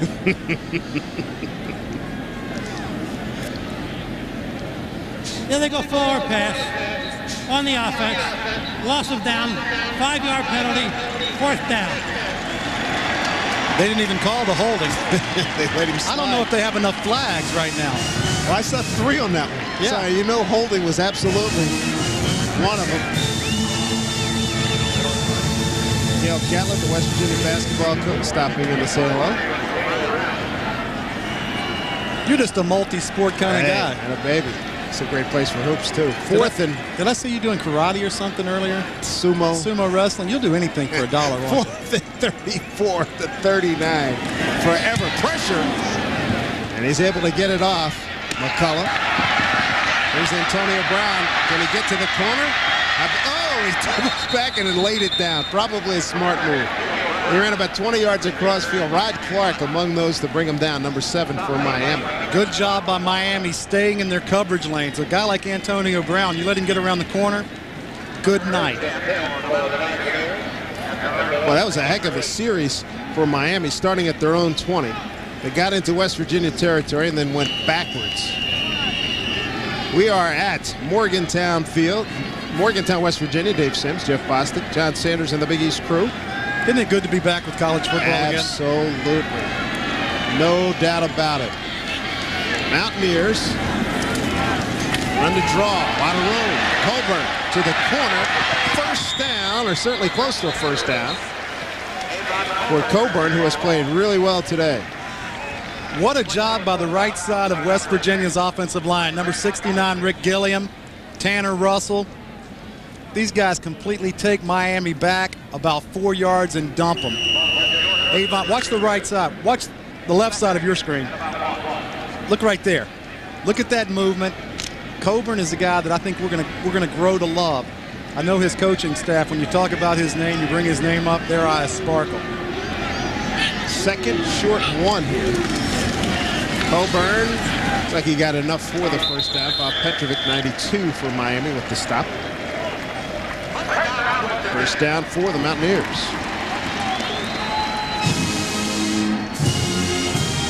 Look at Mr. Coburn. He goes into the huddle. He's the only guy that's, when he's in the huddle, he's in shade. Look at this offensive line. 6'5", 6'3", 6'4", 6'6", 6'8". You're talking about putting up some numbers. 14 carries, 106 yards. Not bad. 7-6 a pop. Out of the shotgun from the 34. Brown on the outside. Great move. First down and more. Boy, he got some damage done there. Brian McCullough still looking for his supporter. What a move by Antonio Brown. You should get hazard pay for having to tackle Antonio Brown in the open field. Bulger, quick toss. This is like a sweep play, okay? Just get it out on the edge. Put it in the hand of people that can make plays. McCullough has no chance of tackling Antonio Brown in the open field.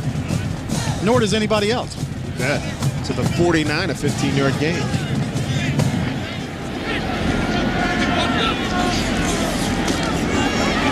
Time to reverse. And look at the escort that Brown had going around the corner. That was well executed. Ryan Potter made the stop. Tanner Russell. Big boy got out there, didn't he? Pulling around. He hit Mike Yeager. It looked like Mike Yeager got kicked out of a wheat thrasher. Hey, look at the size of this young man. 6'8", 320 pounds. Now you call him everything except late for dinner, right? That's it. Yeager does not want to see that truck again. 320 against 220. Who are you betting on? Need you ask. Coburn with room too. First down and more. Good looking run. Can he break it? He's inside the 25, and Avon Coburn showing some very nifty moves. Michael Adams prevented 6. The Mountaineers, this is a good looking response to Miami. Miami had a couple plays, took over had a holding penalty that helped them, then went backwards. Now this drive. West Virginia's offensive line is starting to build the chemistry. Coming into the season, the 5 guys up front had a career total of no starts. They're getting on-the-job training right now, and the thing that's going to be apparent as they continue to mature and continue to play together, confidence. 21-yard gain for Coburn, going for more. Running behind Tanner Russell again.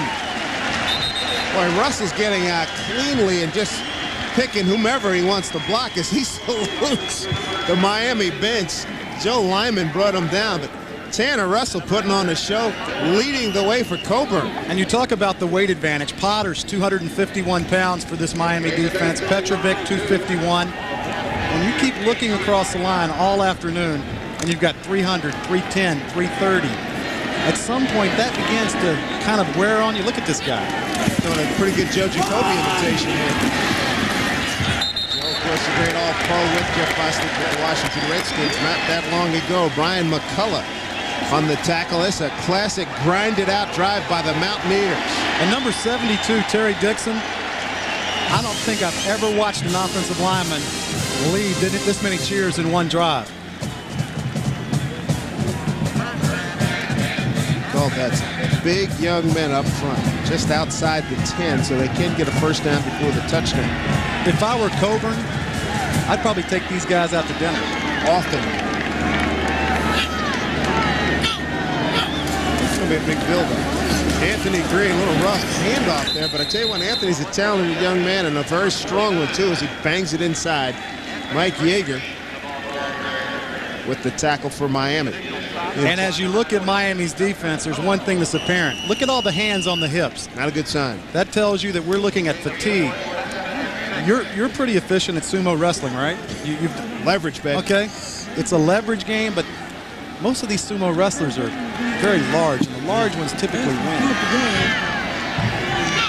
2nd down and 6 from the 6. Anthony Green. Heck of a performance there by Hammond to prevent the touchdown. Anthony Green's bringing 6'2", 245 out of Lincoln High School in Jersey City, New Jersey. Somewhere right now, Vince Lombardi is smiling. You bet. This is the type of football Vince Lombardi loved. Power on power, bone on bone. The only thing he wouldn't like, it's got to be on natural grass. I was going to say, it's got to be on grass. You miss cloudy skies, a little mud and cold. That's about the only thing. You need to have a little bit of wind. Asagata on the wing to the left side. Give it to Coburn. That they do. They'll get an escort. Good block. Anthony Green. Touchdown, West Virginia. Coburn with the score. That was a beautiful drive. This is vintage West Virginia offense. Put the onus on the big offensive line and give it to the young running back. Avon Coburn. I'm going to take a long shot. Kid's got a chance to be the Big East Player of the Week. Avon, take this offensive line to dinner tomorrow night. Got to be careful slowing up there. You see the pop he took from Dustin Cohen. It's never over until the whistle blows. Right you are. He took one heck of a lick as he was breaking it down, and Cohen wasn't. Coburn, 18 carries, a $142, 1 touchdown, 7.9 yards per touch. Boy, big kudos to Avon and that offensive line. They just wore out Miami. You know, when we talked to the offensive people yesterday, Bill Legg, the offensive line coach, he felt very confident about what his team did in the opener. Did they make some mistakes? Yeah. Did we probably let one get away that we had a chance to win? Probably. That's the good thing about football. Every week is a new challenge. The pride of the defense was challenged. They were questioning the offense's ability to score points. There's one thing about it. When you come out here and you're West Virginia, and Don Nealon in his 20 years here has never started the season 0-2, they've answered some of the questions. You see Coach Nealon smiling. Hey, that young man should smile right there. And a good reason, an additional reason for Don Nealon to be smiling is his grandson. That's how we drive the ball. Damn right, man. Kick some ass, baby. Pretty much says it all, doesn't it? You know, look at this young man. That Gatorade cup just disappears in his hand, doesn't it? I'll guarantee you, if Coburn took these guys to dinner, it'd be 4 digits. The bill would be 4 digits. There's no question. There's no question. There's Taylor. They'd eat $300 of appetizers. Which we've seen you do. 3 yards deep. Johnson going to bring it out. And he's dropped dead at the 15. One thing we're going to mention about Don Nealon is smiling so much, so happy that his young grandson Tyler Hostetler is recovering from the accident that partially paralyzed him did paralyze him for a while back during the summer. Paralyzed left side and was hospitalized for 6 to 8 weeks. All-terrain vehicle, and Jeff Hostetler is his son-in-law, and certainly the thoughts and prayers are with Hostetler and Coach Nealon's wife, Vicky. Jeff's wife, Vicky, yeah, and no doubt about it. 29-14. And the Mountaineer crowd, not a full house, but certainly very enthusiastic. Really into this game. Get it outside. Good pursuit by West Virginia. First time we're seeing Steve Little. Forward pass. Penalty flag on the play. Steve, a junior out of Louisville, Kentucky. David Upchurch, the tackle for West Virginia. I think they've got Alex Suffix, the left tackle, for holding. And this is when it's fun to play defense. If you're West Virginia right now, you've got a two-touch. Illegal block in the back on the offense. Half the distance to the goal penalty. Repeat the down. Boy, so this is the second straight possession now we've seen a march backwards by Miami. And if you're West Virginia defensively, this is when it's fun to play. You can really pin your ears back. You realize that your opponent is spotting you 15 points. You can really go after the quarterback. If you think they had a feeding frenzy early in the first half, watch them now.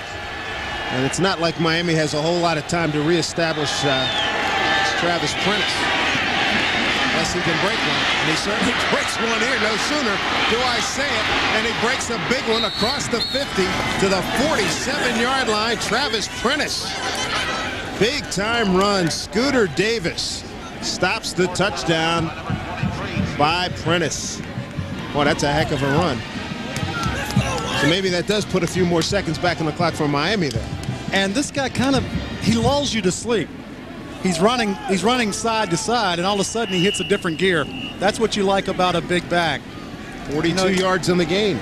He sees that hole and he gets back into it. Number 23, Scooter Davis, 5'11", 180-pound senior, can run. Mr. Prentice also shows that he can run. Prentice fights his way for a couple, gets into West Virginia territory.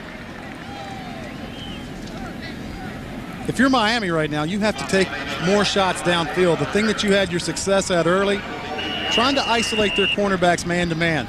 See if your receivers can get behind them. The big key is, can you protect your quarterback? That's so true. Prentice takes a blow. He had his longest run of the season, 42 yards. Math with time, delivers, and got a man. And it's good for a first down to Ty Buxton. And that could be a penalty for a late hit. I don't know if that was his marker flag or penalty flag. Got a feeling it might have been the penalty. That's going to be a late hit on number 33, Barrett Green. One thing you can't do, don't hit anybody on the sideline. Buxton was already out of bounds. But how do you stop your momentum? That's what I have to ask the officials. Here's the thing, though. He's out of bounds right there. 1, 2. Well, you know, but we're watching. You do have a point. You do have a point. Personal foul. Late hit out of bounds. You do have a point. Penalty from the end of the run.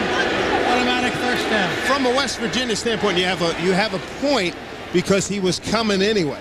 He was en route. And the man had a foot out of bounds. Here it is real time. And he's not looking at that foot at that point. Here's Bath looking, sideline. Great performance there on the catch. Perlo Bastine makes the stop on Trevor Gaylor. So this Miami drive, not too bad. Get it down to the 10-yard line, and next week, Big East game of the week, Kent against Pittsburgh. Noon start next Saturday. I bet there's some people in Happy Valley using some deodorant right now, huh? Pittsburgh getting it done.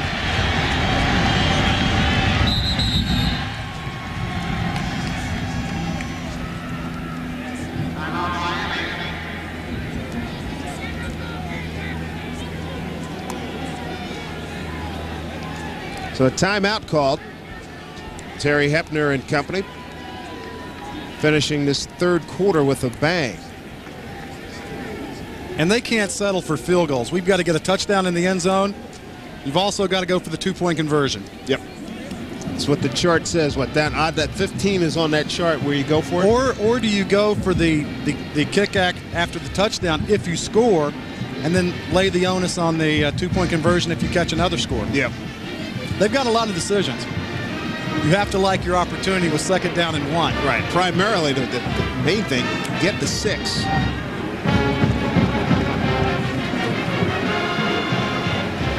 So Don Nehlen has seen Miami come a long way, get it in the red zone. Let's get it down to John Sanders. I tell you what, boys, we talked about Don Nehlen and the fact that he was a little surprised. Hey, I've been here 20 years. Well, he's also kept his assistant coaches around for a long time. That's one of the keys 190 years for those who've worked with Joe, and down with Bobby, it's 157 years. Lavelle Edwards, 155 years, 139 years for the assistants of Don Nealon. Thanks, John. Prentice. Looks like he got the first down. 42 was Kevin Freeman, along with Barrett Green, 33 on the stop for West Virginia. And if they haven't done anything in 1 week, the one thing you can see is marked improvement in their ability to tackle people. You haven't seen the numerous missed tackles as they did last week, and as I explained earlier, these kids don't have the ability of having 4 preseason games. Good point. First and goal, Miami. Fake it to Prentice. End zone. Man's there. Overthrows the tight end. He was wide open. Mike Sullivan couldn't have been more open. And Mike Sullivan is not a tight end that's used to having the ball thrown to him a lot. He stopped running his pattern and started backpedaling. And that's the worst place to be, is wide open in the end zone. Your quarterback's leading you to where you should be. You stop the pattern and start trying to backpedal. Now he's kind of questioning himself. That's the final play of the third quarter. Terry Hepner and the Miami Redhawks trailing 29-14, but they are knocking on the door here at West Virginia. Terry Hepner and the Miami Redhawks going for it. 4th and inches. They need this one. And they go to the big guy. First and goal, Miami. No doubt about it. Travis Prentice right up the middle. That's what you like to see in your running back. The body lean, the shoulders down low to the ground. Good job by his offensive line getting a push. Third quarter stats, passing yardage, Miami. Look at the rushing yardage from West Virginia. Yep. Prentice trying to bounce it outside. They track him down, number 41, Chris Edmonds. Edmonds has been tackling his opposite number all day. And at the end of the week, when they go back and look at this film tomorrow, Edmonds, Caden, Barrett Green, after having a lackluster opener, these guys have been all over the field. Yes, they have. Prentice, 26 carries for 132 yards. Miami, power eye look. Option, Bath. Going to take it himself. Pitches. He's in. Touchdown, Miami. Wow, that was not pretty. And it's a good thing Prentice, and that quality that you described earlier is patience. It's a good thing he kept his spacing, because that's what made that 6 happen. And the other thing, these footballs are a little bit oblong. He got a very fortunate bounce. Mike Bath, please give the football right now. You're not a running back. He took a shot. He tasted a little bit of gunpowder. At number 41, Travis Prentice picks it up and puts the ball in the end zone. Miami choosing to go for the extra point right now, as opposed to going for 2. Just 52 seconds into the fourth quarter. High snap. McCullough does a heck of a job to put it down. And the point after by Brombergs is good. Brombergs perfect on the point after. Mike Bath, Travis Prentice. They hook up to get Miami to within 8 here at West Virginia. Travis Prentice with the score for Miami to make it 29-21. Third touchdown of the season. Other numbers from around college football. Penn State in a battle with Pittsburgh, 17-10. Virginia Tech over UAB. Michael Vick, the quarterback, did not play today. Michigan a big role. Same with Wisconsin. Alabama still holding off Houston. How about later tonight? Georgia Tech, Florida State. Good matchup down in the ACC, although Florida State has worn them out the last few years. I mean, Georgia Tech has had some good ball clubs, but they have not been able to get close to Florida State. How many people have? That's right. Tell you what, we got an interesting game here. 29-21, 14:08 to go. Long way to go. You look for West Virginia to maybe keep a balanced attack, or are they going to pretty much try to sit on it and grind out the clock? If I'm Don Nealon, I'm going to take that big offensive line, and I'm going to take number 20 and number 22, Coburn and Rigo, and I'm going to go at them and control the line of scrimmage and use the clock. Good kick by Brombergs. And Brown lets it go through the end zone for a touchback. Now, if you're Miami defensively, this is when you need your better players. You need the Dustin Cohens to step up. Aracri, their defensive tackle. Brian Potter. We've seen Michael Adams make plays. Hammonds, McCullough. You know what? When the going gets tough, the big stars in the game, they really come up and shine. Dustin Cohen has been somewhat quiet this afternoon. Well, stars make big plays. They're going to need some here. Cooper Rigo in at running back for West Virginia. Don Nealon going to throw it. Sideline, Corey Ivy. One man to beat. He couldn't beat Michael Adams, but a nice game for the Mountaineers. Close to 10, almost first down yardage. That's the one thing that happens to a defense, Dave, when they're unable to stop the running attack sufficiently. You either have options. You can run the football with your running attack and use that big offensive line, or you've got a guy like Bulger who is so precise. Started off last week's game with 13 consecutive completions. It's a double-edged sword. Fourth catch for Ivy. 8-yard pickup for the Mountaineers, 2nd and 2. Draw. Cooper Rigo breaks a tackle. First down, West Virginia. Taken out of bounds by Hammond and Gotze. Mountaineer fans saying, hey, you got our guy for hitting out of bounds. How about them? And the Redhawks defense was in good position to make a play there. Number 22, Brian McCullough. The same, look, he's sitting right in the hole right there. You've got to make that tackle. Yards after being touched. Right there, 7 more additional yards. Also moves the chains and keeps the clock rolling. 70 seconds in to the 4th quarter. 7 men in the box. Play action. Bulger. Pat Green. Sideline. Heck of a catch. What a catch to the 31 by Pat Green. Michael Adams injured on the play. Green with a beautiful performance there. Number 1, Michael Adams is leaving the field with an injury. It looked like perfect coverage. I thought from up here in the booth, Dave, Michael Adams would intercept this ball. This is what happens when a 6'2" receiver goes man-to-man with a 5'8" wide receiver. 6 inches difference in the height. He goes right over top of Michael Adams. You see Adams fall on his right arm. Great concentration by Pat Green. 33 yards on the hookup. Up the middle, Cooper Rigo. Close to the 25-yard line. So a nice blend to this West Virginia offense right now with the pass and the run. If you're the defensive coordinator for Miami, Jim Walkenheim, what do you do right now? Do you keep 7 or 8 in the box and try and go after Bulger? Or do you sit back and slowly bleed to death? That's what's happening right now. West Virginia's offense with so many question marks going into 99 performed very strong. You saw defensive back coach Mel Tucker holding his head right now. 2nd and 5, pump and go. Touchdown, West Virginia. Antonio Brown. 26 yards. And it's 35-21 Mountaineers. The Mountaineers' offensive attack so balanced right now. 195 yards rushing, 183 yards passing. Watch this bite move right here. Bulger with the pump right there. An up and out. Antonio Brown, you see the cornerback falling down. It's only pitch and catch. Make it look easy. Taylor, point after. Is good.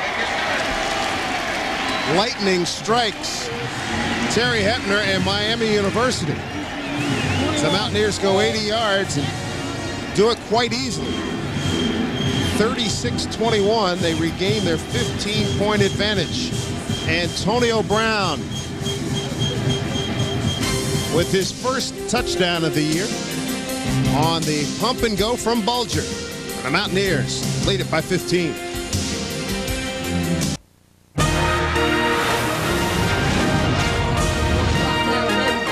Well, it sure didn't take West Virginia long to get the ball to Antonio Brown. 80 yards in 5 plays over 1:21 as we take a look at our Purolator game summary. Coburn has done a fabulous job on the ground for 142 yards.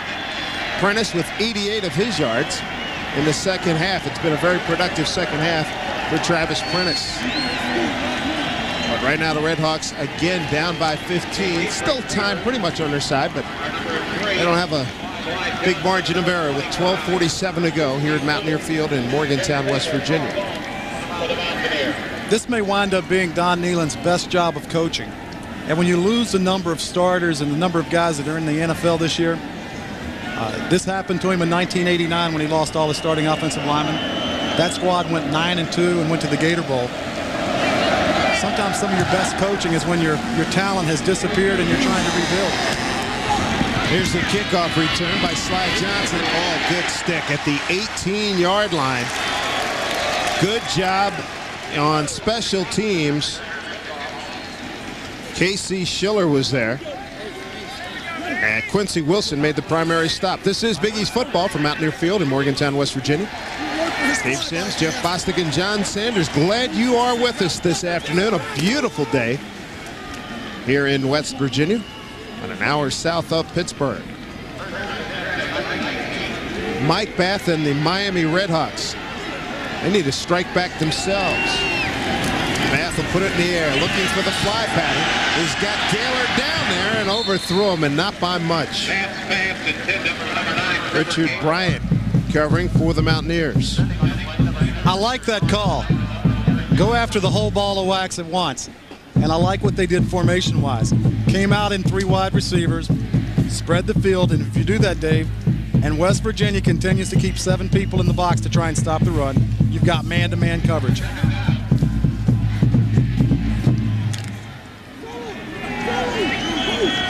Gaylor's going to go top of your screen. They've got Nate Sexton in the slot. Gaylor coming at you in motion. Now a throwback. It's a heck of a play. It's wide open. Prentice got it. He can go. 30, 20, 10. Touchdown Miami. What a call. What a call. And Mike Bath just about wiped out Trooper Gaylor, jumping on him, and congratulations back upfield. Wow! What innovation by the Miami Redhawks offensive staff. Greg Seaman, the offensive coordinator. A little bit of razzle-dazzle. You see a little bit of the speed of Travis Prentice. Trevor Gaylor, typically known for his receiving prowess, turns into a quarterback and hits pay dirt. Tell you what, I haven't seen that since back in the day in the streets. You used to draw that up in the streets, though. Absolutely. That was gorgeous. 81 yards. Blocked. And they can score and reduce it. They can take it all the way home. Jerry Porter blocked it. Nice play by West Virginia. Talk about a breakdown on that Miami line. Bryant returned it. Jerry Porter got in cleanly and just ate it for lunch. The West Virginia defender came through clean. How big is this? Right now, West Virginia continues to hold a 9-point lead. Big play by number 1, Jerry Porter. Trevor Gaylor. Trevor Gaylor, a little lateral from Bath. And under pressure, I mean, that's not easy if you're not used to having guys in your face.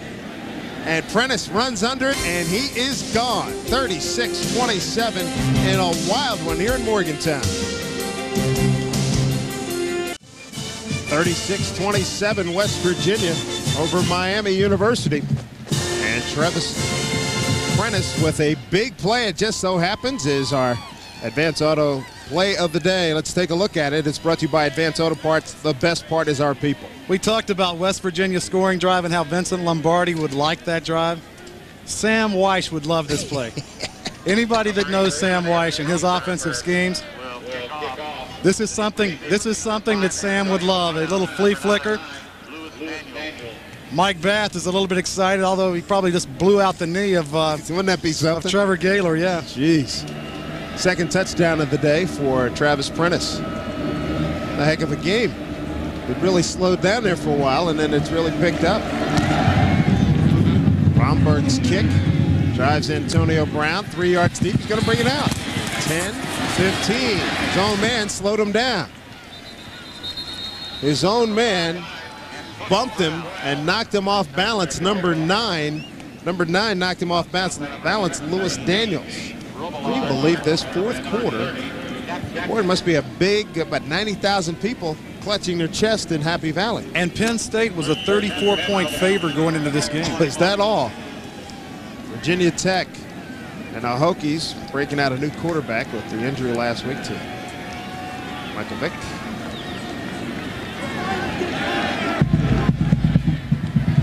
West Virginia. Mountaineers thought they had a comfortable lead. 36-27. They're going to put it in the air. Back over the middle, Anthony Beck, his second catch today, draws a crowd at the 26. This is when you're Miami as a defensive unit. If there's a ball like that, hold the running back, hold the receiver up. Let the second guy come in and try and strip the football. They need to make turnovers right now. Time's running away from them. Right now, 11 minutes and 45 seconds in the fourth quarter.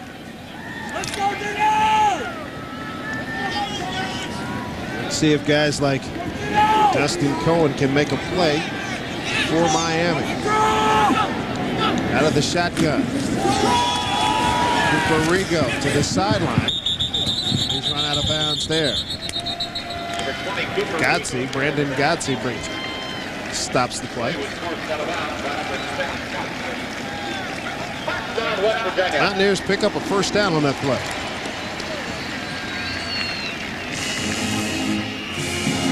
Matt Robillard also involved. Coach Nealon's still coaching hard, isn't he?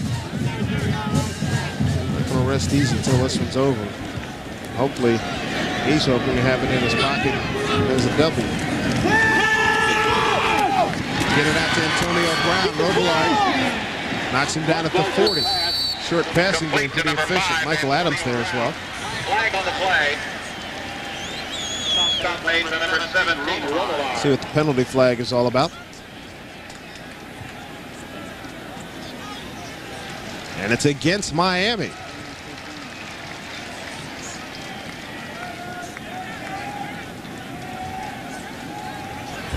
Five-yard face guard penalty against the defense from the end of the run. First down. And you wonder why it is a 5-yard penalty instead of the 15. 15 pretty much tells you it's flagrant. You can see right there he got a little piece of it. I'm not sure this one is the 15-yard variety right there. It's his second reach, his second hand. The first hand got him, and it's Matt Robillard with the grab. First and 10 Mountaineers at the 45. Run up the middle they do with Cooper Rigo. Breaks it, first down, West Virginia. The good thing Dustin Cohen got over there to help out on Robillard and Godsey, because Rigo was in the process of breaking a big play. And it's amazing when you've got an offensive line like West Virginia, although they're young, very big, very physical. The runs that you had in the first quarter that were 3 and 4 yards, when you get into the fourth quarter, they're 6, 7, 9, 11. They're totally taking control of this football game. Look at Terry Dixon, number 72, the junior from Washington, D.C. 12 carries, 80 yards for Cooper Rigo. First down play, quick pass. Bulger was being blitzed, so he got rid of it quickly and incomplete. It almost looks like Mark Bulger has changed his release this year. Looks like he's a little bit more down to the side, and it looks like he's throwing the ball a lot quicker than I remember a year ago. He's not stepping in the way he did last year. And we're going to go back to one thing. He suffered an injury last week to his knee. Keep that in mind, sure. You have to wonder how much it's affected him today. If it's affected him at all, he hasn't shown it. Penalty flags all over the secondary. I guess the play clock is at 10. Let's see what the call is. Too many men on the field, possibly. Illegal substitution on the defense. 5-yard penalty. First down. It's indeed what it was. No, I'm sorry. Second down. That'll be second down, not first down, second down. James McConaughey, the referee, and their entire crew have certainly earned their money this afternoon. And you expect this early in the season. A lot of, holding penalties, illegal procedures. It's a little bit sloppy. Another penalty flag, and I got to believe it's against Hepner. Sideline warning on the white team. All right, so they fortunate that just a warning here. A sideline warning. Is that like in Animal House when you were on double secret probation, right? I mean, that's not even a slap on the wrist, right? You've got to have Animal House in your top 5 movies all the time, right? Are you kidding? Absolutely. I had to see it 8 times to hear all the dialogue because I was laughing so hard. 10:30 to go. And you probably love Niedermeyer, right? Oh, man. Stopped. Rigo gives ground, pays for it. Localized. Good tackle. Good play by Miami. The one thing you like about this Miami Redhawks squad, there's no quit in this football team. And when you've won 8 games in a row, you come to stadiums expecting to win. This is what you have to do if you've got a running back. Make him run east and west. He's not going to gain yards that way. And then it comes down to hustle. You bet. And that's what you see from this Miami squad. Well, it's all part of the great tradition over the years called the Cradle of Coaches. Some of the brilliant names in football have come out of Miami. Bulging. Outside throw. Pat Green with the catch. It's a good thing Adams made the stop because there was no one to help him. He was by his lonesome. Pat Green with the catch. And West Virginia has an interesting decision. Now it's 4th down and 2.5. Looks like Coach Nealon is going to decide to punt the football away. Not the fan favorite, but probably the smartest thing to do at this point in the game. Sure enough. Make Miami go the long distance. Got to lead. Even if they get 8 on a touchdown, it's 36-35. I wonder what Miami's drawing up on the sideline right now. How about the Statue of Liberty? Why not? How about a reverse cleat flicker? Something exotic. That's what got them back into this game. Fazzalori into punt. We get another whistle. Dead ball. Delay of the game on the kicking team. 5-yard penalty from the line of scrimmage. Repeat the down. Well, it's one, you know, and a lot of times you'll see some veteran kickers in the NFL. They'll take that penalty, give them a better angle at a coffin corner. But I've seen it in college ball and pro ball. It seems like most people go for that high pooch dead down the middle. Hopefully some speed guy can run into it as opposed to going for the coffin corner, which is a dead art. Fazzalori could use a big one here. Standing at his own 44. Goes right corner. Actually, it's dead down the middle. Can they get it? Bad hands. A blown opportunity by Richard Bryant. Bryant was the one that returned the block point after just a few minutes ago. If he catches the ball, he pins Miami back at the 2-yard line. When we come back, Redhawks will have the ball 1st and 10 at their own 20. And a heck of a ball game. 8:43 to go here in Morgantown. 36-27, West Virginia over Miami, and a good one. 8:43 to go, 4th quarter. Let's go to the sidelines and John Sanders. Dave, thank you very much. This is Hall of Fame weekend here in Morgantown, West Virginia University, inducting more people into their Football Hall of Fame. The ceremony took place before the ball game about 10 o'clock this morning. One of those inducted, very well remembered, and also remembered by a lot of people for that great 1988, as Major Harris, who was the quarterback on the team that played for the national championship, was inducted into their Hall of Fame today, along with several others. It was quite a morning. Thank you, John. And Major Harris, what an impact he made here at West Virginia. And what an honor it is to be inducted into a university's Hall of Fame.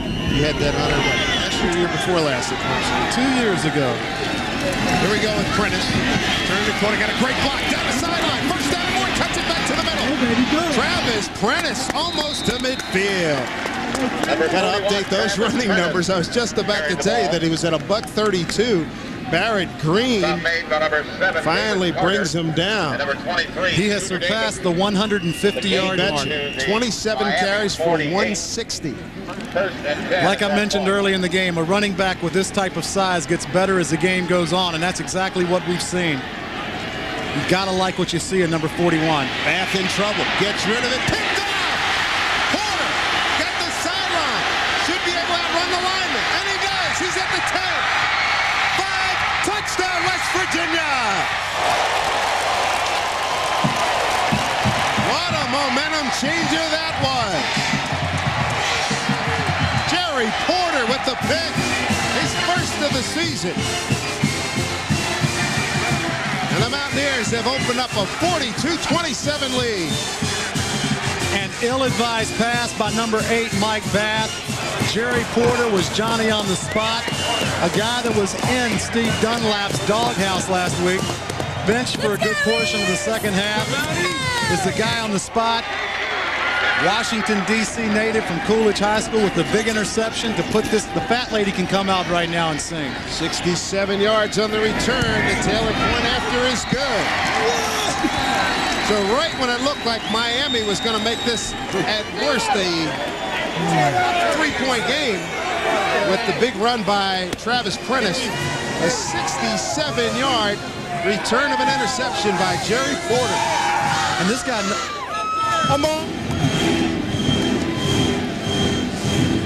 and this guy knows something about hitting the end zone. He came here as a high school quarterback, played wide receiver in 1997. You know, the longest pass completion in Bulger's history was to Jerry Porter, a 74-yarder. Wow. Picks off this ball, and he reintroduces himself to the end zone. What a big play in this game. And how much of a pressure is that for Miami? Because Prentice had just run for a big number. He'd run for 28 yards. How about this? Pittsburgh, Penn State tied at 17. Who would have thunk that? If Pittsburgh can pull this one off, this will be the biggest upset of the decade. Yeah, I tell you what. 34-point underdog. That's unbelievable. Jerry Porter pretty much has bailed out West Virginia here. And you see number 42, Kevin Freeman, on the sideline behind Jerry Porter. I think, Dave, he sports the same barber that you do. And a good one, indeed.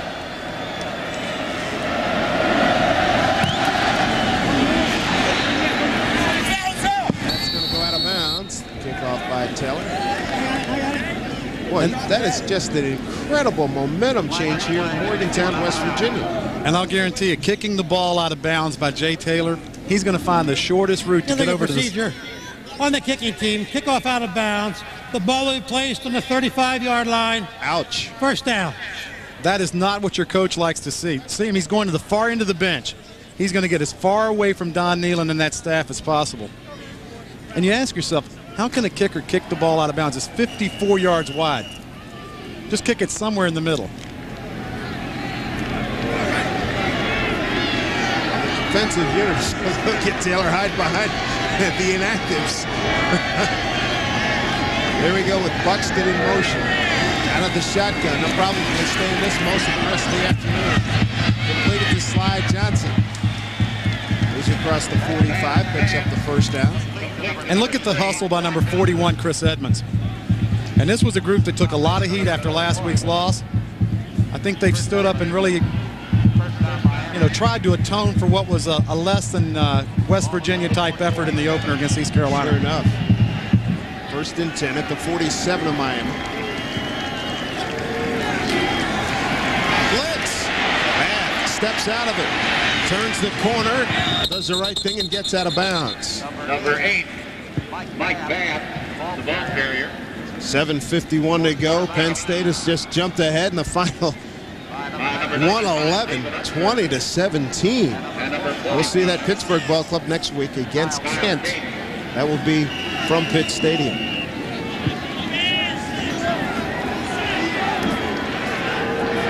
Pitt, though, is driving. They're on the Penn State 25-yard line.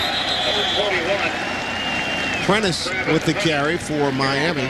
I don't understand that call with 7.5 minutes to go. Why are you handing off on the dive play?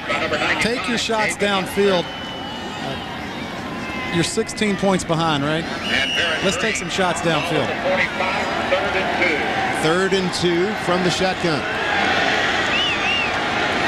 I'm running short for Miami. Picked off again. This time it's Edmonds. 4th pick of the afternoon for Bath.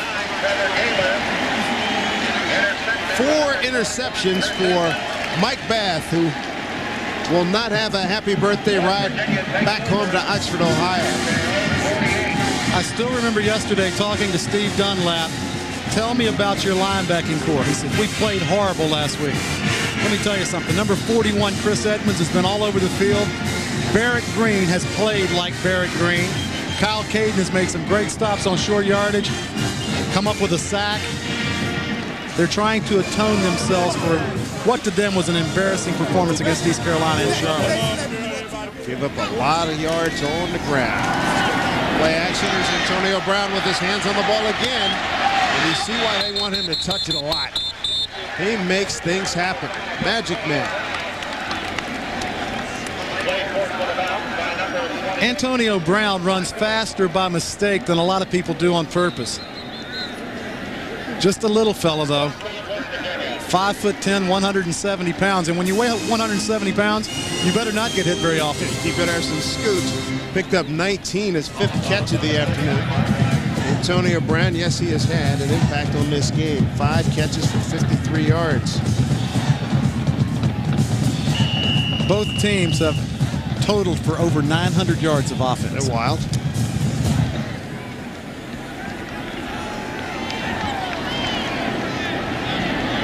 From the 35. Coming up on 7 minutes to go. This ball, who's got it? Miami does. Oh, boy. Go figure that one. Matt Robillard recovers for the Redhawks. And Cooper Rigo never had possession of this ball. The exchange between Bulger and Rigo, it looked like the ball was down on his hip. And you saw that. Don Nealon throwing his hat. What is it about coaches and throwing their hat? Well, see the ball on his hip right there. And right there, this Miami team will not quit. These are the type of mistakes that drive coaches crazy. Kicking the ball out of bounds on the kick after the interception, fumbling the ball. It's the simple things. If you take care of the simple things, the big things take care of themselves. Amen. Prentice, the lone setback. Just under 7 to play. Take that play clock down to 1. Prentice. Outman. Kyle Caden, Freeman, Barrett Green, all there for West Virginia. Kyle Caden's done a good job today. He's got to be up around double figures in tackles. 6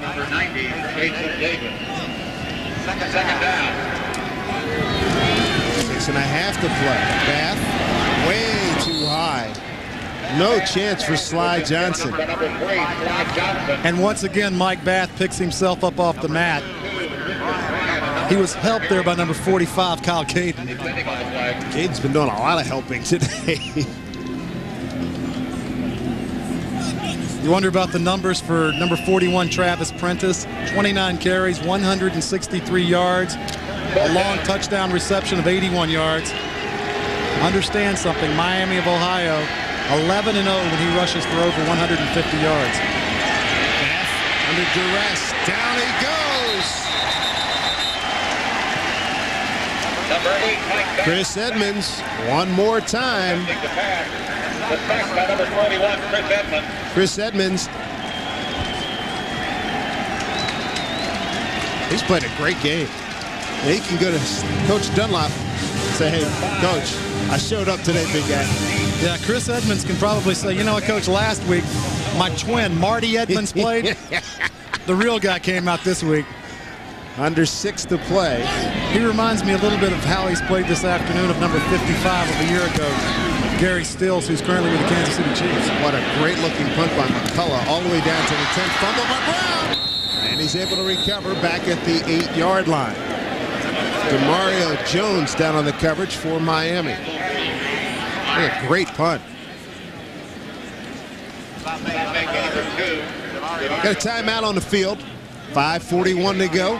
And Miami on the short end here at West Virginia, 43-27. Big East Conference football has been brought to you by Volkswagen. On the road of life, there are passengers and there are drivers.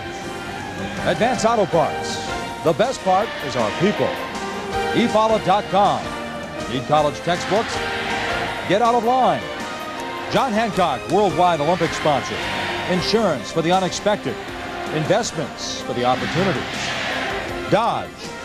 Do not follow. Do not conform. Be different.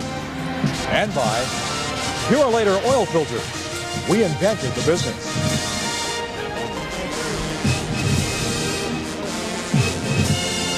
Dave Sims, Jeff Bostic, and John Sanders with you. A wild one here in Morgantown. We've seen razzle-dazzle plays. We've seen an interception return for 6. And we've got a final from Happy Valley. Penn State wins it 20-17. They blocked a field goal late in the game in the final seconds to preserve that victory.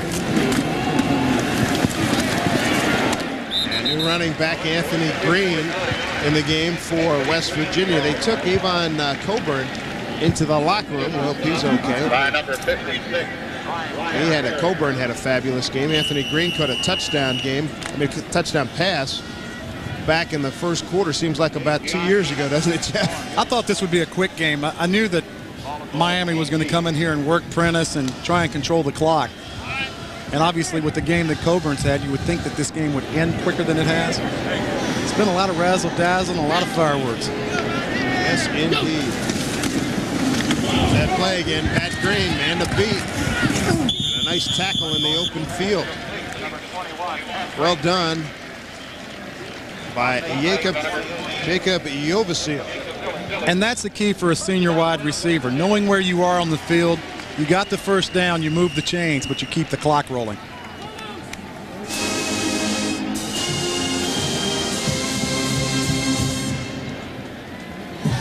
Bulger's only been sacked twice this afternoon, while the Mountaineers have recorded 6 sacks on Mike Bath.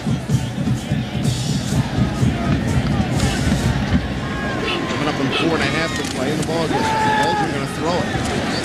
Flush, got time, finds Pat Green. Green couldn't stay on his feet. It'll be short of first down by about 3 yards.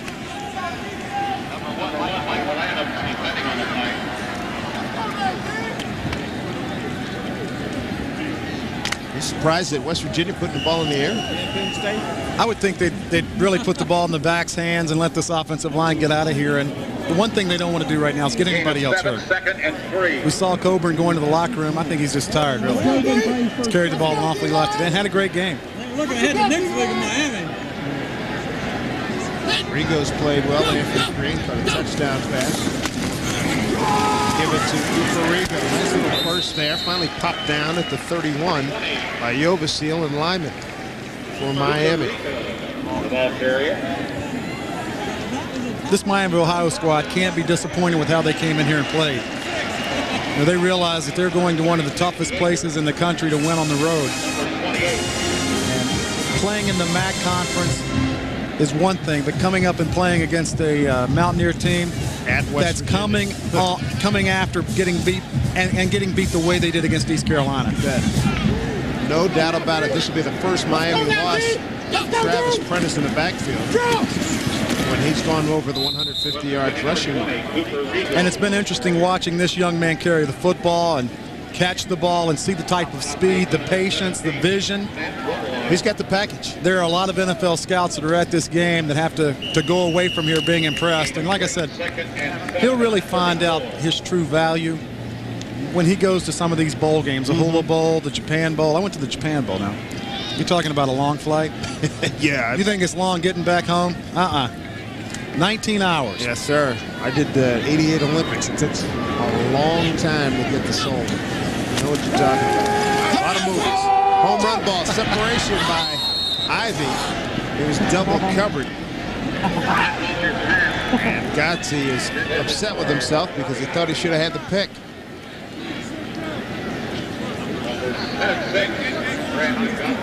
Brandon was beaten once all last year. That was at North Carolina. Beaten deep once last year. He's got 4.4 speed. And the big key for this Miami team in their winning streak was taking care of the football.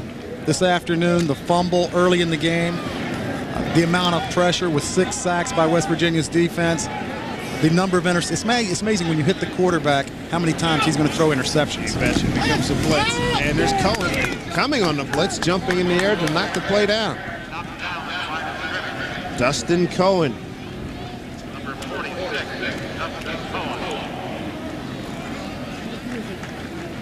Crowd of 43,799 on here at Mountaineer Field.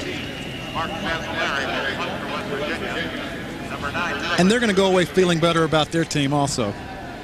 A lot of questions after last week's loss. Mm-hmm.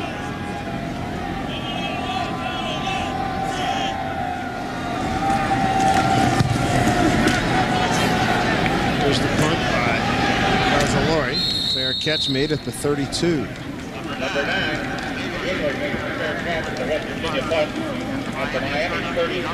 Our Dodge player of the game. Congratulations to West Virginia's Avon Coburn. Good block by Anthony Green. He took a shot there from Dustin Cohen, but he was very productive for the Mountaineers. 18 carries, 142 in the yardage, and 1 touchdown. Don Nealon, the string continues. He's never been 0-2 to start a season here at West Virginia, and he'll maintain that run. 2:19 to go. What a contrast when you look across the field at the two coaches. Don Nealon is coaching in his 317th game as a head coach here at West Virginia and at Bowling Green. His counterpart, Terry Hepner, this is only his 2nd game as a head coach. Hang in there, coach. It's going to get better. Bath, completion. Gets it out to Slide Johnson for the catch.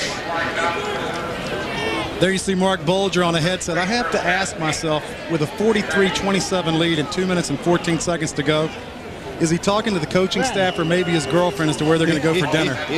You know he's going to dinner. Bath, that time, throws it over the middle and caught by Buxton. Pass. Complete to number 5, Ty Buxton. Time running short on Mike Bath, celebrating his 22nd birthday today. Number 19. It's not very much of a present, huh? No, not at all. That interception return for 6 was a killer. And he dropped the ball. Number 8. And that wasn't a big help either. Mike Bath carried the ball, fumbled, and recovered his own fumble. Number 33, Barrett Green, covering on the play. Looks like Barrett Green is down on the field. Exactly what's wrong with him. Maybe cramps or something. He's been running all over this field all day long. He had a lot to prove to himself as well as the coaching staff after a subpar game last week against East Carolina. He also had his allergies flare up and had a hard time breathing. At the end of the game. This is a tough part of the game to play as an offense and as a defense. You're behind. Yeah, look at the heat. No huddle offense. You're going at a quick pace. You're tired. It's early in the season. Barrett Green trying to shake it off. Boy, is he a tough customer. Ernie, of course, he'll tell you about that in a second. Next week, join you from Pittsburgh. Kent taking on the Pittsburgh Panthers, and the Panthers just put up a valiant fight at Penn State. I know Walt Harris, I heard him on the radio show talking about we're not looking for moral victories, we're coming to win. But they put on a good show today at Penn State. They'll be back home next week, and we'll be there for that game against Kent. Ernie, of course, he's talking about Barrett Green. He says, I like him so much as a safety. Ernie, of course, the general manager of the New York Giants. Bath looking for somebody. Far side of the field, gets it to Jason Branch. Don Nealon about to go 1-1 on this 1999 season. And I got a Mountaineer laid out back upfield. Tim Love, the freshman from Chippewa Lake, Ohio. 6'5", 250. He's a backup to starter Ryan Brady. And this is what they don't want to happen. You've got a lead. You've got the win pretty much secure. 16-point lead with 1 minute and 17 seconds to go. You don't like to lose any players. Not at all. A couple of things people have learned about this West Virginia club, that they will throw it a lot. They got good running backs. Offensive line has done a good job this afternoon. I think they found a replacement for Zeraway. Yes, indeed. Virginia Tech comfortably ahead of UAB, fourth quarter down at Blacksburg. Take a look at what's left for West Virginia. Border war with Maryland. Then they open the Big East race at Syracuse on the 25th. Navy's here on the 2nd. Rutgers on the 16th, followed by Temple. Big game against Miami. Virginia Tech, another bitter quarter battle. And finish up Boston College and Pittsburgh. And they should certainly be favored to beat Maryland at Maryland. Then the 25th, they're at the Dome. And Syracuse fans are going to find out what it's like to have life without Donovan McNabb. Last 12 years, 3 quarterbacks at Syracuse. Don McPherson, Marvin Graves, and Donovan McNabb. And good to see Tim Love up. I'm sure he's waited all game, anxious to get in the game. And what happens, he gets laid out.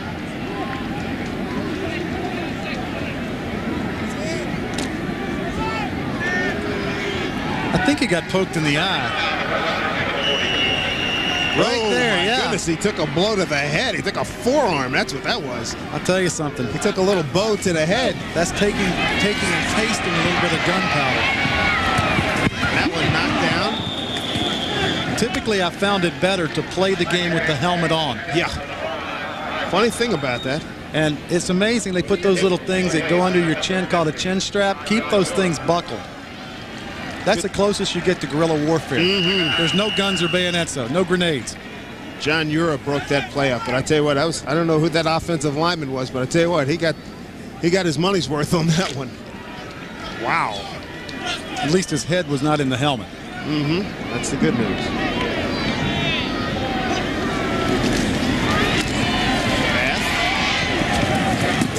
Oh man, an insurance policy throw and catch of Trevor Kaler.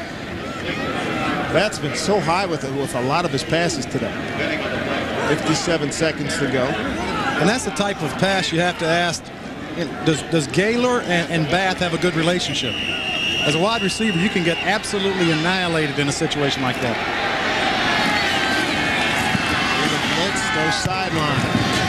Johnson with the catch for Miami. Clyde Johnson picks up about 8 yards down to the 11-yard line. And this Miami offense has slowly accumulated 527 total yards of offense. That's not bad. At all. See if they can get 6 here. Bath running for his life. McIntyre behind him. He throws it away.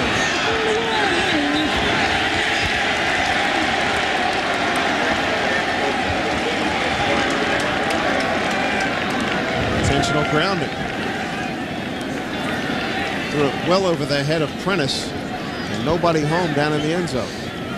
Bath 15 for 35, 4 picks, 301 yards, and 2 touchdowns. Intentional grounding on the offense. The penalty is a loss of down at the spot of the foul. I hope the rest of his birthday goes better than the last 3.5 hours, 3:45. Here.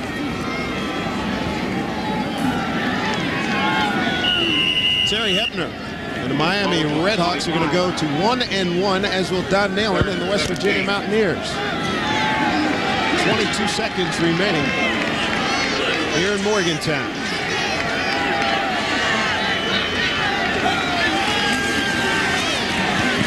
Looking for a man over the middle. He sends the ball with the pick.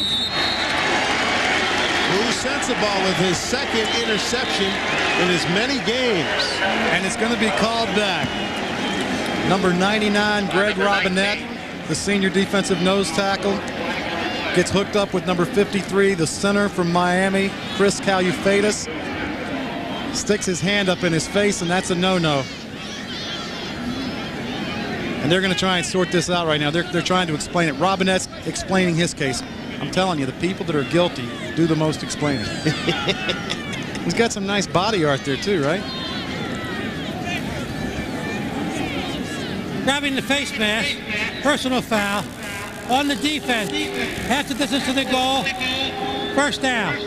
So Miami's going to have a chance to put it in the end zone. 15 seconds to go in a 43-27 game.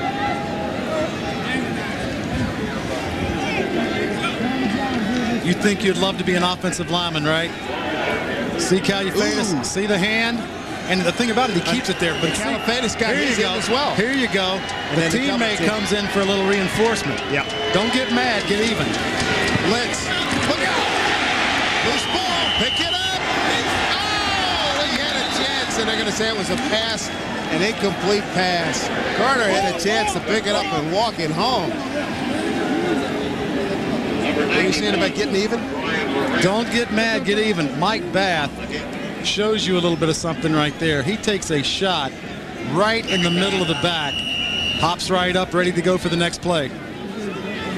Tough kid. He's going to be a sore kid tomorrow morning. I'll tell you what, there's nothing like waking up the next morning after a game. You have muscles hurting you didn't even know existed. There's another blitz. Opens up in the middle, he throws incomplete, trying to get it to Johnson. 4 seconds to go. Bath hangs in there. See what, Miami does some nice things. They got some good speed in Johnson. Buxton can catch it. Gaylor we've seen catch and throw it. How about Prentice? I'm saving that for last. He's obviously the bell cow, the stud, the whole. He's the entire package. He's got it all. I'm sure if they asked him to, he could throw it. He caught it well today. And he would probably sell programs before the game and probably popcorn and peanuts at concession at halftime. He's an All-American kid, and they said he even wins at PlayStation all the time. 4 seconds, last play. Quick slant. Gaylor denied. 6. Zeros on the clock. And that is your ball game. Mountaineers rebound from last week's tough loss down in East Carolina for 40.